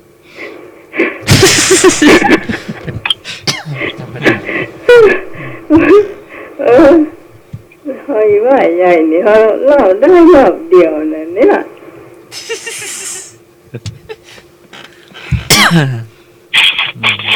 ไอ้เจ้าประธานจำได้ก็เจ้าที่น้องเล่าตะกี้ ได้ กติกาวางกติกาไม่เกิน2 ลูกเนาะ ข้อที่1ไม่เกิน2 ลูก 2ก็คือวางช้อนเนาะ ข้อที่2ถ้าเป็นลูกใหญ่ให้ ให้กินเดียว ใช้ลูกเดียวให้ ลูกดิ ใช้ช้อนลูกเดียว ตักแล้วคือวางช้อนนั่นก็ ข้อที่3เมื่อวางช้อนห่องเจ้า ตั้งหกซื้อเนาะ ตักได้ลูกเดียว ตักอันเห็ดดอกได้อันเดียว ก็คือถ้าเป็นเฮ็ดอันน้อยเนี่ยคือตักได้กำ2ได้ แต่ว่าวันนี้น้องไหวพิษกติกาไปหน่อย ถ้าตัก กำแหนนี่หน่อไป3 อันเจ้า ช้อนเดียวนี่นะ แล้วมันเดียวอ่ะ เอา เดี๋ยวเอาไป เขาว่าจะตัก2 ครึ่งลูกเห็ดหอบหรือว่าเป็นลูกใหญ่เลย เป็นลูกเลย เป็นลูก3 ลูกนะ แม่บอกผ่าเลยวันนี้ เอาแล้วมันไม่พิจารณาน้ำหนักล่ะ ไม่ มันลูกไล่เรียกกันเอาจอมตัก แล้วแม่ไม่มอง3 ลูกกันกะ ฮะ แม่ไม่มองตามว่ะ แม่ก็อยู่เนี่ยกะ แม่ ก็อยู่ในห้องเนี่ยกะ แม่ทานด้วยหรือว่าทานตัวกัน มัน วะ ทานตัว อืม แม่เสียสละเนาะ เยอะเยอะมากไม่กินหมดเลยท่านสมัย อ๋อมันเยอะก็ เย ได้ อะ ค่ะ วันนี้กินหมดเจ้า จะต้องวางซองห้องเนาะเอาตักต่อเนื่องมาก่อน เดี๋ยว พ่อแม่เดี๋ยวเพื่อนเดี๋ยวลูกหลาน อย่างเขากินคนเดียว ทำเยอะก็ได้ไง ได้มันก็ต้องหมดเจ้าอันนี้คือชมรม คือหรือว่าต้นเขาว่ากติกาคนขี้เหล้าเขาตั้งเอาไว้เจ้า คนขี้เมาอย่าชมรมคนขี้เมา อ๋อ เขาก็ตั้งกติกาเอาไว้ว่า เวลากินเฮ็ดฮอกตอนนี้เฮ็ดฮอกแปลงอย่าไม่ควรตักคือใจจรเนี่ยตักเกิน2 ลูกเนี่ยข้อ 2ถ้าเป็นลูกใหญ่ให้ตักลูกเดียวข้อที่ 3ให้วางช้อนบ้างเนี่ยเข้าใจยังท่านสมัคร เจ้า เพราะเป็นการป้องกันการทะเลาะวิวาทกันในคณะรับประทานอาหารเนาะ เจ้า อ๋อก็ดีเลยเขียนกติกานี้ไว้เขาท่าเขียนตัวใหญ่ๆนะเนาะเขียนแจกในงานแบบไหนก็ได้นะที่เขามีงานอ่ะห้ามกระลอกเกิน2 แก่นนี่เนาะให้น้อยห้ามเกิน2ถ้าแก่นใหญ่ห้ามเกิน1นี่เนาะ เจ้า วางช่องนี่เนาะ เจ้า สังคมมันให้ดีขึ้นเลยเนาะนะ ใช่ดีนะปฏิบัติตามเลยเนาะให้ปฏิบัติตามนี้เนาะ บัตรตามนี้กับลงชื่อผู้มีอำนาจมันก็ประธานตามจำวันเนาะแต่เนี่ยบอกของกินมันล้ำๆแล้วไปก็ ของกินล้ำผมอย่างหนึ่งเจ้าแมงมันก็ยังไม่บุญว่านะของกินล้ำแบ่งกันเจ้ากิน2 ตัวข้าวเคี้ยวไปถ้ามันข้าวเคี้ยวเลิกเด้อใส่แป้ม2 เพราะเจ้า1 กรัมต่อข้าวข้าว1 กรัมต่อแมงมัน3 ตัวไม่เกิน3 ตัวถ้ามันลดเสร็จแล้วไปแบ่งมาแห่งมาเนอะนี่นะ 1 ตัวแบ่งแหม3 ก้อม 3 ก้อมเป็นยังไง3 ก้อมได้ก่อน3 ก้อม ถ้าเราพอเข้าใจผิดก็คือข้าว1 กรัมเนี่ยใส่เมลมันไปประมาณ3 ตัว 3 ตัว นึกว่า1 ตัวแล้วแบ่งซอยย่อยแหม3 ก้อมอยู่ ตายเอ้วันตัวน้อยอ่ะนะ เอ้าก็นึกว่าตัวเป้ง ตัวน้อย ก็นึกว่าตั ตัว ว เป้ง นี้เดียวอ่ะ ไม่บอก ก็แบ่งเป็นหัวแล้วก็กลางตัว โอ้ แล้วก็แข้งเงี้ยเนาะ โอ้ ทำเป็นที่โกงเนี่ยแฟนกันนี่แมงมันน่ะนี่เดียวอ่ะ แค่น้อยเดียว ก็เน้นกินข้าวอะแมงมันมีจำนวนจำกัดนี่เนาะแต่แมงมันเวลามากราบนี่เป็นเอาเป็นโลเป็นขวดใส่ขวด เจ้า เล่นนะ ก็ขายเป็นขีดไรกิโล2 ปันเงินเนอะ โอ้แปลงเนาะโอ้ธรรมดา กิโล2 ปัน อืม เวลาซื้อก็ซื้อขีด200ซื้อ2 ขีดก็400ละแต่มันก็อิ่มนะเจ้าไม่นักอยู่ ก็นึกถึงเรื่องนั่นเองก็โยมเอามาตาล เจ้า โยมเอามาตาลกับข้าวที่วัดนี่เนาะแล้วก็ ที่ไหน ก็ วัดไหน อันนี้ดูเรื่องอย่างก็ โยมแต่ว่าวัดที่อีสาน เวลาตู้เจ้ากินข้าวโยมจะนั่งพอเนาะโยมจะนั่งพอตู้เจ้ากินข้าว ผมนั่งซองหน้าหั่นน่ะเวลาตุเจ้า สุนนะ คือตุเจ้าฉันเสร็จแล้วก็ขยมก็จะรอเอาต่ออยู่เนาะแล้วทีนี้ตุเจ้าฉันอยู่แล้วละอ่อนก็มาตวยป้าอีกมาตวยป้าแล้วมันหิวข้าวนะรอตุเจ้าฉันเมื่อใดก็มาแล้วสักเตือน แล้วสักเตือ ละอ่อนก็จม ป้าหิวข้าวเนี่ยเนาะป้าหิวข้าวป้าก็รอก่อนตุเจ้ารอก่อนเนี่ยเนาะก็ตุเจ้าก็ฉันไปติ๊กก็ป้าก็ละอ่อนก็หิวเนาะก็ตึงป้าหิวข้าวก็เริ่มอารมณ์เสียละเดี๋ยวรอบที่ 3ถามแฮมป้าหิวข้าวเดี๋ยวก่อนคือเจ้ากินข้าวก่อนแล้วมึงก็ฉัน ปูปิด เป็นว่าคือหลานฉันข้าวหรือตัวเจ้ากินข้าว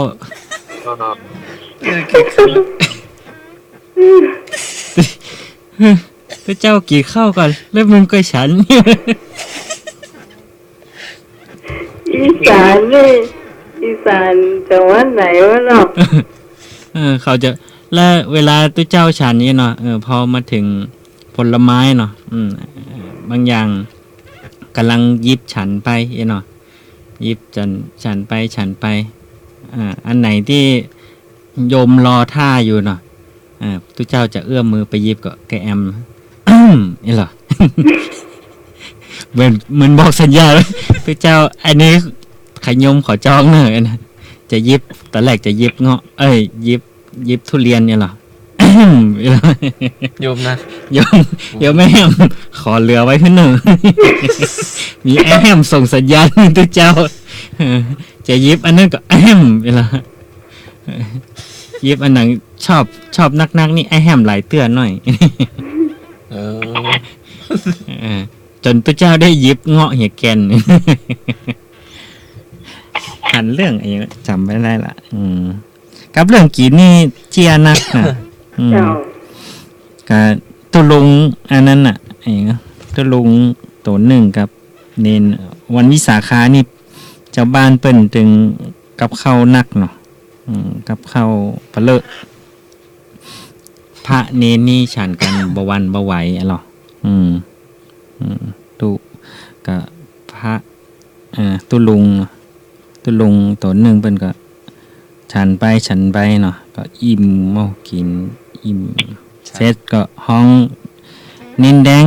เน้นชื่อแดงเน้นแดงไปถอกน้ำมาให้ตุลุงกำเนาะเข้าใจปุ้ยเน้นแดงก็บอกว่าโอ้ผมลุกบ่ได้ครับตุลุงผมกัดขนาดวัดก็เข้านักแล้วเนาะตุลุงก็สอนก็เลยบอกเน้นแดงเนี่ยโอ้กินเสอะกินเหงาเนี่ยกินมะฮู้จักพมานเนี่ยสอนมะฮู้จักจำถ้าลูกได้ดิจะเอาบักกอกจดหัวสักกำน่ะ ตกลงไผกินนักเราไผ ก็กัดเป็นกู้ ตะลุงก็กัด เน้นก็กัดลูกบ่ได้ ตะลุงใจให้เน้นไปตักน้ำเอาน้ำให้กำเน้นลูกบ่ได้ครับตะลุงกัดขนาดสอนว่าฮู้จักจำเนาะถ้าลูกได้นี่จะบักกอกจดหัวสักกำ ตะลุง ลุงก็กัด กับข้าวนักแก่ เจ้า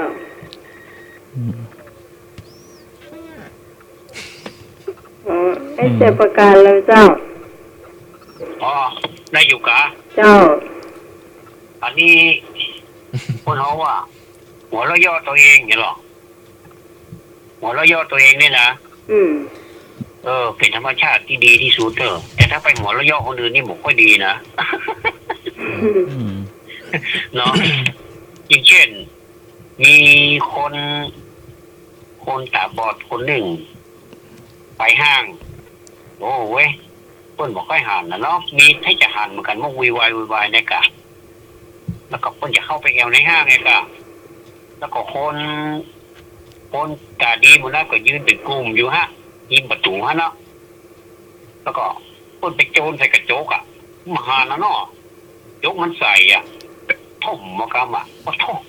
ลูกหัวลอยๆให้หลอดเจ็บอ่ะคุณเขาก็ไข้หัวก็หรอไข้หัวคนแล้วเขาก็อยู่นะฮะเนาะ เขาก็อยู่ตัวคนที่ไข้หัวนะเพราะเขาว่าคนหัวเร้อย่อคนอื่นเนี่ย มันเป็นธรรมชาติมันเป็นอย่างเพื่อนเขาว่าประมาณซาดิสเนี่ยคือชอบไข้หัวในความล้มเหลวของคนอื่นเนี่ยเป็นธรรมชาติเนาะแต่ว่าบดีนะถ้าอาจารย์เนาะบดี แต่ถ้าหัวเราะตัวเองนี่นะหัวเราะย่อตัวเองนี่ดีเนอะเช่นตัวเฮานี่ไปโจรใส่กระจกอาจารย์อย่างเงี้ยไรไปโจรใส่กระจกอะกระจกห้างมันจังใส่แล้วเอามาหาเขาแยกออกนึกว่ามันเป็นประตูนั่นนะโจรทบเนี่ยอันดับแรกก็คือเขาต้องทำใจดีๆแล้วก็ยี่กระจกแน่ๆใส่จังเดียวก็ มองโลกแง่ดี แน่ๆใส่จังเนี่ยมันเป็นดีหรอมันจะไม่ได้โคตรที่กระจกเนาะ ใส่ดี ลงจากห้างมาไปโต๊ะหลุมแล้วแน่ๆหลุมเบอร์เลอร์เลยอย่างเรามันจะได้โคตรที่หลุมแล้วก็ แต่ถ้ามันโคตรว่าถูฟ้อนเวียงนะใครจะมาหัวล่อมันเย่ากันอ่ะคนก็ยังว่าคนมันชื่อมืออ่ะโต๊ะหลุมมันยังมาโคตรที่หลุมอยู่มันมาพอไงเนาะเขาก็เลยไข้หัวตัวเก่าอย่างเลยแน่ๆหลุมเบอร์เลอร์เลยอ่ะอันนี้เล่าสู่กันฟังนะครับ แต่บัดเดียวบางคนเปิ้นสอนลูกอีเด้อโอ้อันนี้ไม่ดีเลยไปตีโต๊ะอีกว่ะโจนเสร็จโต๊ะไปตีเสร็จโต๊ะอีกเขาดีมาเขาถ่าสอนแบบนี้เขาถ่าพิษสอนพิษนะครับต้องสอนละอ่อนพอไปเนี่ยเนาะต้องสอนคนที่ไปนี่เองไม่ต้องคือมองโลกแง่ดีครับคือดูตัวเก่ายิ้มให้ตัวเก่ายังอาจารย์สมัครเนี่ยเนาะยิ้มได้ตลอดนะยิ้มได้ไข้หัวได้กูวันแล้วตรงกันข้ามสมมติว่าหัวบอกไข้หัวแล้วย่อตัวเก่าแต่ว่าโคตรเอาเป็นเอาตายนะสมมติเราไปโจรใส่กระจกในลักษณะเดียวกันมันก็จะโบนลงมาทันทีแล้วมันจะตะโกนทันทีเลยว่าบริษัทอะไรวะอย่ามันจะว่าอย่างนั้นบอกพ่อตัวเก่าว่าตัวไปโจรเพื่อนบริษัทอะไรวะมาตีกระจกเนี่ยหรอกูมาโจรเข้าพอดีนั่นนะกันซัดไอ้อย่างแปลงกระจกเนี่ยใส่ล้ำไปเนาะถนนคนเดินมาถมพวกก้าวอย่างเงี้ยเนาะนั่นกัน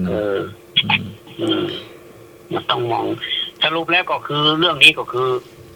หัวเราะย่อตัวเองซะบ้างมองโลกในแง่ดีอ่ะเนาะเขาท่าดีเนาะครับผมจบแล้วนะครับเจ้าไอ้หนุ่ยเจ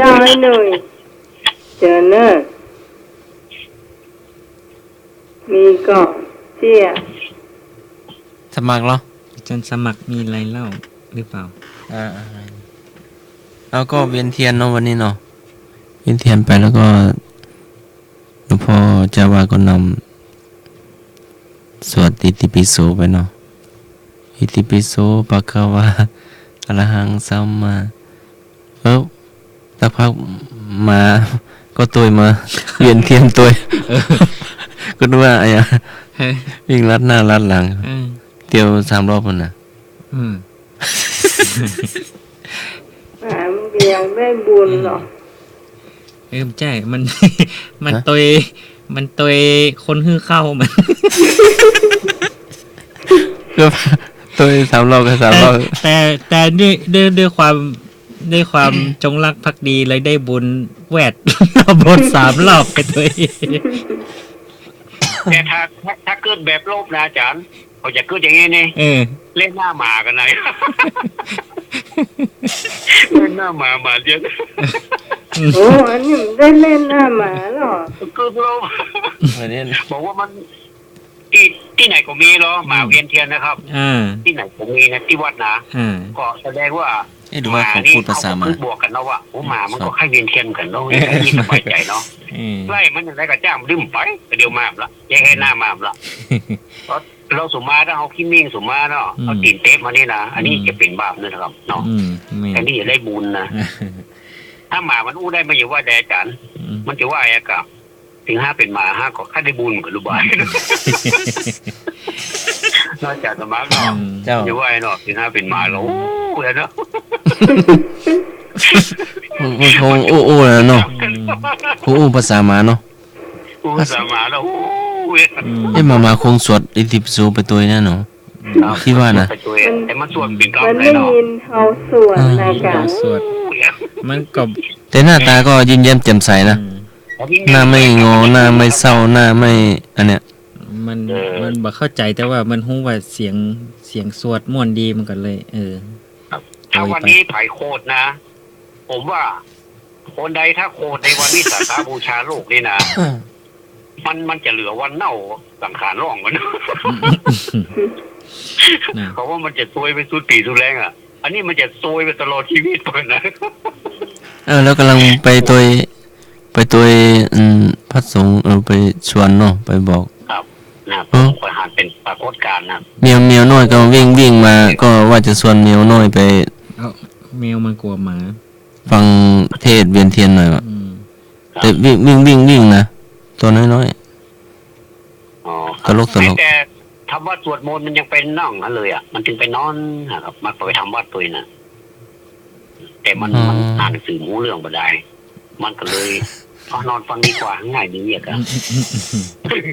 มันได้ยินหนังสือ อืม จะข้าเยียนะแต่มันยังบ่ได้มันเป็นหมา อืม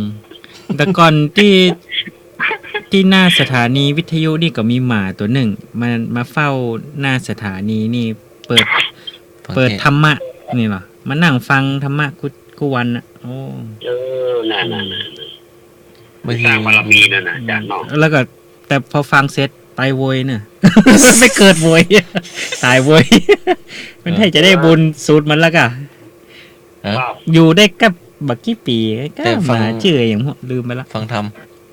อ๋อ ฟังธรรม มันจะ ฟังเทศน์ ไปเกิดใหม่นั่นนะอาจารย์เนาะ อืม สั่งสมบุญเนาะ ไปก็เกิดใหม่ที่มันดีขึ้นน่ะ อืม ถ้า ฟัง ค เทศน์ ติมันดีจิตใจมันดีครับผมว่าต้องได้ไปสุขติแน่ๆเนาะ อืม แต่ถ้าจิตใจ ไม่แน่นะเนาะ มัดีนี่ เพิ่นได้สั่ง สุขติเป็น ส ที่ ม หวังอะครับ อืมแม่น ได้ปัญญา แต่ นะ ผ กัน มว่า เนาะ มันน่าจะเป็นสุขติมากกว่ามาเนี่ย อืม สงบ เจ้าให้หนุ่ยเจ้า เจอเนอะ อะไรมีรอยเสีย ให้หนุ่ยมีก็ ก็มีก็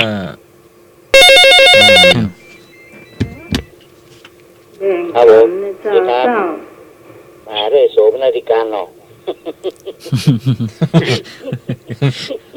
โอ้ เนี่ยเปิดเทอมเลยกิจกรรมยูนิฟอร์มหมีปู่ก็มีเจี้ยนะครับ เจี้ยไว้เวรมีโอกาสหรอก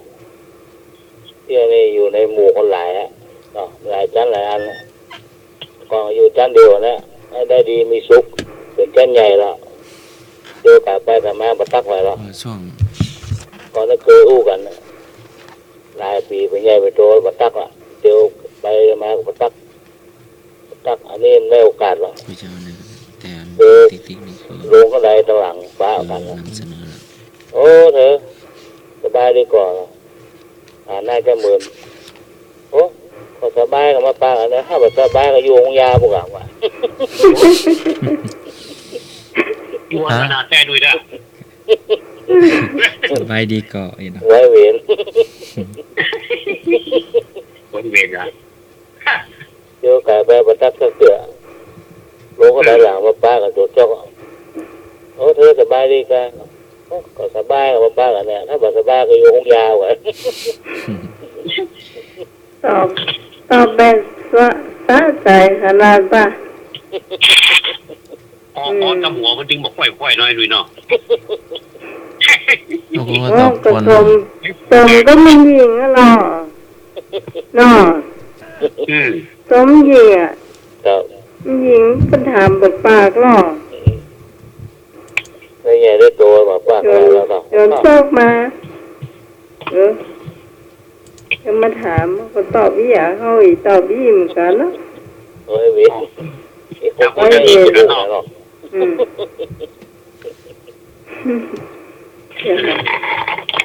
ครับ อยู่ไม่มาบาดแผล นแบบเนาะเจ้าแบบไปแบบมันรับ ช่วงต่อไปเป็นช่วงอย่างอ้อ อย่างอ้อเจ้าช่วงท้ายรายการแล้วเนอะ อย่างออกกะ เจ้า อาจารย์โอปอเนาะ ฉันสมัครก่อนก็ได้อ่ะ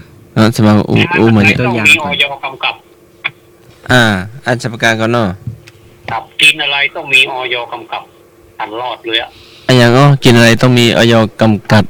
จัด กิน ในอย่างอ้อต้องมีออยกำกับ กำกับอ๋อ มีออยกำกับ กับเป็นตัวหนังสือด้วยนะว่ามันจะต้องเป็นสิ่งหนึ่งที่กินได้อ่ะ กินยาย ายาก็มีเยอะยักษ์ก็ได้ อืม อของมีหวะ อาหาร อาหารและยา อาหารก็มีอก็ได้โยของมีที่มีออยตัวอ่ะไปไหนว่าต้องไปตัวล่ะถึงแม้ว่าออยไปโจทย์มันจะกระดึงมี ออย มีแบบเถื่อนๆนั่นนะแต่ว่ามันก็เป็นออยกำกับเลยอะตัวไปนะมันเป็นสัตว์ชนิดหนึ่งนะครับมาแล้ว สวัสดีเจ้า เจ้าไหม เจ้า จะออยมันติดกับตัวเฮากะ มันเป็นสัตว์ชนิดหนึ่งที่คนชอบกินนะ ชอบกิน ออยคนชอบกิน คนชอบกินกัน มันอยู่ในป่าหรือมันอยู่ในน้ำ นิดหนึ่งคนมากินเนี่ยกะ มันอยู่ในป่าหรือมันอยู่ในน้ อยู่เป็นสัตว์ครึ่งบกครึ่งน้ำอะครับ ำขึ้นบกขึ้นน้ ครับ กบ อยู่ในน้ กบ ำขึ้นบกขึ้นน้ำจระเข้ ำ ต้องมีออย เป็น งู กบก่อน ต้องมีออย โอ้มีออยอยู่ ต้องมีออยติดกับตัวสัตว์เลยกะ นะครับ ตัดตัวใหญ่ตัวน้อย มันตัวน้อยก็มีตัวใหญ่ก็มีแล้วแต่ตัวน้อยได้ตัวใหญ่ก็ได้แต่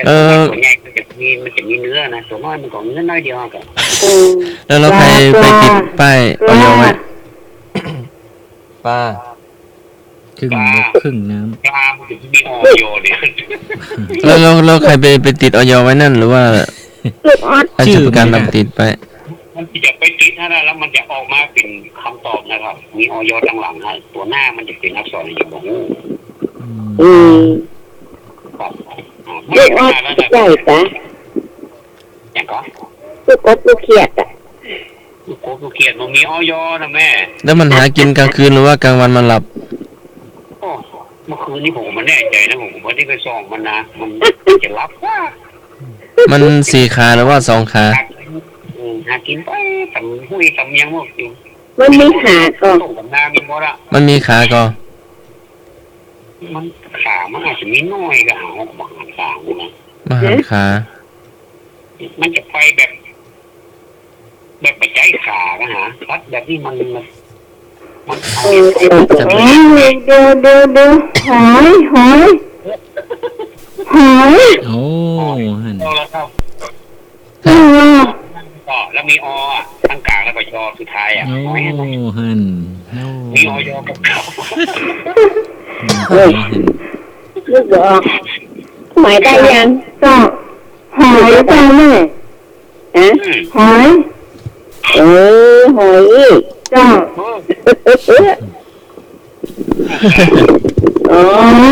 หอย ที่มันหาได้ไม่ตาย มันมีหอยน้ำหน้า เจ้า อ๋อกับยอมมีตัวหลังน่ะถูกต้องเนาะ ก็ครับ อันอย่าง หอยอ่ะ รู้จักอันอื่น อ๋อยอหอยอ๋อยอมีตัวหลังเนาะ ออยอยู่ข้างหลังเนาะ ถูกต้องเนาะต่อไปอาจารย์โอปอ อ เนาะ อยบอกว่าปอสละอาวีเนาะปอรอสละอา เดี๋ยว เอาเลยเจ้า อาจารย์โอปอ ใกล้เวลาละ อย่างปากแบนตัวกลมแล้วก็ทมน้ำออกมา ปากแบน เป็นอุปกรณ์ เป็นไม่ใช่ผีเป็ดอ่ะ โอ้บัใช่ อุป ปาก รณ์ แบน อุปกรณ์ใช้ในสำนักงาน รถไถนา ร ไถนาไปอยู่ในสำนักงานบอก ผมน้ำออกมา อยู่ใกล้ตัวเนี่ย ฮะนี่ยัง กิบหนิบ อืม กระดาษ ไม่ใช่ ครับผม เจ้า อ่า ราคา ปากกา ต้อง โอ้ถูกต้องปากกา ถูกต้อง อืม โอ้ ตอบถูกบวยขนาด ถูกต้องเจ้าพยาธานแหมเจ้าเจอเลย ช่วงอำลาจะเอาสุภาษิตนะ ถ้าจะถามแหม สุภาษิตเลย เดิน ช่วงอำลามีคำสุภาษิต อืม หรือว่ามีคำ ไหนเด้อ มัน ใจหน่อยจะหมดเวลาแล้วไอ้นึกมีก่อน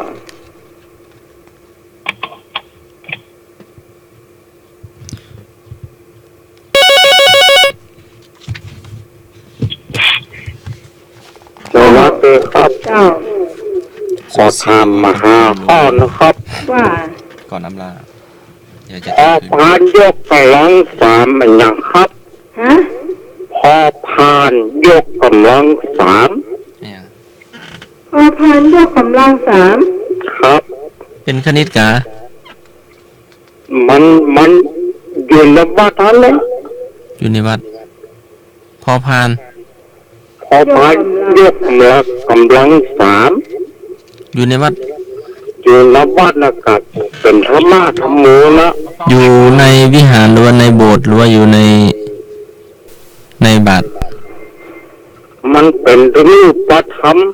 นามธรรมตัว รูปธรรมจับได้ไหม ได้เลย อะไร นั่น พระพุทธธรรมสงฆ์ ถูกต้องแล้วครับ อืม พระพุทธพระธรรมพระสงฆ์พระสงฆ์ถูกต้องได้ลูก เจ้าเจ้า เป็นรูปเป็นน้ อืม ำครับ เอาไว้นึกลาเลย ครับ ลืมประชาสัมพันธ์ ผมขออวยพรให้ทุกคนทุกท่านอยู่ดีมีสุขนะครับ เจ้า บุญกุศลที่ท่านได้สร้างได้ทำมา ขอบุญกุศลนั้นคุ้มครองรักษาอยู่ดีมีสุข เจ้า ครับเป็นกันนะครับ สวัสดีครับ ขอบคุณในนึกจากบ้านเป่าไห่เนี่ยเจ้า ครับ ต่อไปไม่บุญนะเจ้าให้หนุ่ยเจ้า เจอเนอะ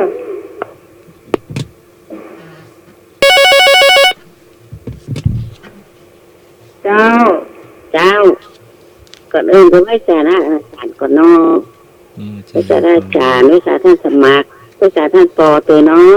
สาธุ แล้วก็สวัสดีไอ้เทพการใจเจ้า ครับผมตัวลุงรักที่สุดนะ เจ้าวันนี้น้องใหม่ตัวเด้อ เจ้า ไอ้ลูกตัวไอ้หนูตัวแล้วทุกคนที่บรรลับนอน เจ้า พูดปากันใหม่นะเจ้า เจ้า เจ้าสวัสดีเจ้า เจ้า ไอ้หนุ่ยเจ้า เจอเลย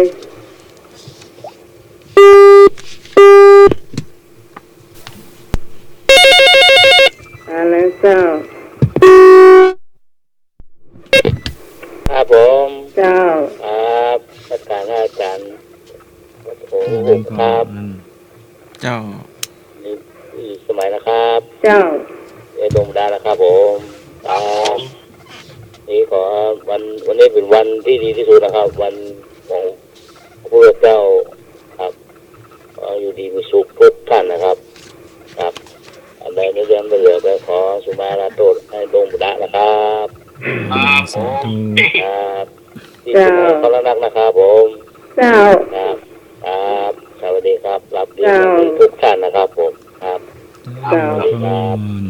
ต่อไปเป็นไอ้เชฟการเจ้า ตาเฮาแล้วกันนะ เจ้า ตาเฮานี่คงมีอย่างเนอกวันนี้ผู้ซื้อตายปัญหา มันให้ยากลงไปขอสุมาเนี่ยมันเกาะได้อย่างที่มันเป็นเป็ดเล็กเป็ดน้อยหลายๆอย่างนะครับเนาะก็ขอมอบให้ทุกท่านเลยนะเอาไปพิจารณาแล้วก็ต่อยอดต่อไปนะครับซึ่งก็ห่วนตัวเองเครียดตัวเองแต่เอาเข้าใจความเครียดนั้นเป็นประโยชน์ใช้วิกฤตเป็นโอกาสนะครับ วันนี้นับว่าเป็นวันดีก็จะ ถ้าเที่ยงคืนไปนี่ก็จะหมดวันนี้ไปแล้วนะครับก็จะเป็นวันใหม่ ถึงวันใหม่ก็ยังเหมือนเดิมเนอะวันใหม่ก็ทำความดีขึ้นเหมือนเดิมจะคิดว่า วันนี้วันวิสาขบูชาทำดีที่สุดอะแค่พอวันแรม1 ค่ำแล้วเหมือนใช่วันวิสาขบูชาสักคำโทษทำโลกนี่มาเอานะครับก็ขอให้ดีเหมือนเดิมดีกว่าเดิมเนาะน้องใหม่เนาะ เจ้า ดีกว่าเดิมนะครับพอผมใช้คำว่า ดีกว่าเดิมแล้วก็ดีที่สุด วันนี้ขอนมัสการพระอาจารย์ทั้ง3 รูปนะครับสวัสดีน้องใหม่สวัสดีท่านผู้ฟังทุกท่านเด้อนมัสการและสวัสดีค สา รับ ธุเจ เจ้า ริญพ ขอบ ร คุณไอ้บ่าวเจ้าประการและเจ้าต่อไปเป็นท่านโอปอท่านสมัครเจ้า ก็วันนี้ก็ส่งท้ายด้วยพุทธสุภาษิตเนาะเพราะวันนี้เป็นวันวิสาขบูชาก็เป็นวันที่พุทธเจ้าประสูติตรัสรู้ปรินิพพานดังนั้นพุทธภาษิตวันนี้ที่เลือกมาภาษาบาลีเป็นว่าสุโขพุทธานังอุปาโทความเกิดขึ้นแห่งท่านผู้รู้ทั้งหลายนำสุขมาให้ก็ฝากไว้สำหรับเป็นภาษิตเพื่อที่จะได้ตระหนักถึงวันสำคัญในวันนี้และก็วันต่อๆไปเนาะว่าพระพุทธเจ้านั้นเกิดมาก็เพื่อความสุขของประโยชน์ของมวลมนุษยชาติและสรรพสัตว์ทั้งหลายเพราะว่าความเกิดขึ้นแห่งท่านผู้รู้ทั้งหลายนั้นนำสุขมาให้ก็ขอฝากไว้และขอให้ญาติโยมทุกคนมีความสุขความเจริญยิ่งขึ้นไปพ้นจากความทุกข์ทั้งปวงสาธุท่านสมัครเจ้า ค่ำคืนนี้ก็ผิดพลาดประการใดก็กราบขอสมาภัยพระเถระเนาะแล้วก็ขอให้หลับฝันดีตื่นขึ้นมาก็มีความสุขหลับก็มีความสุขทุกท่านเนอะขอเจริญพร เจ้าสำหรับค่ำคืนนี้เจ้าขอบคุณคุณผู้ฟังทุกเสียงทุกสายช่วยตีมาช่วยกันจัดรายการธรรมะให้ขึ้นมานะเจ้า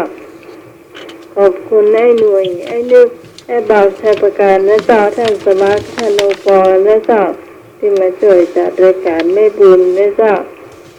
ทุกคนเลยพี่สาวต้นเปล่าพี่สาว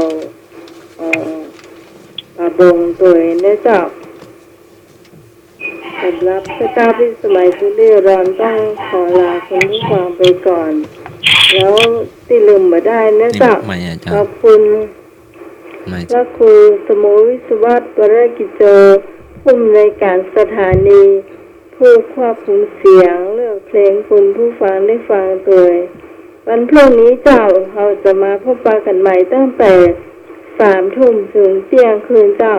สำหรับวันนี้เราลากันด้วยเพลงนี้แล้วเจ้า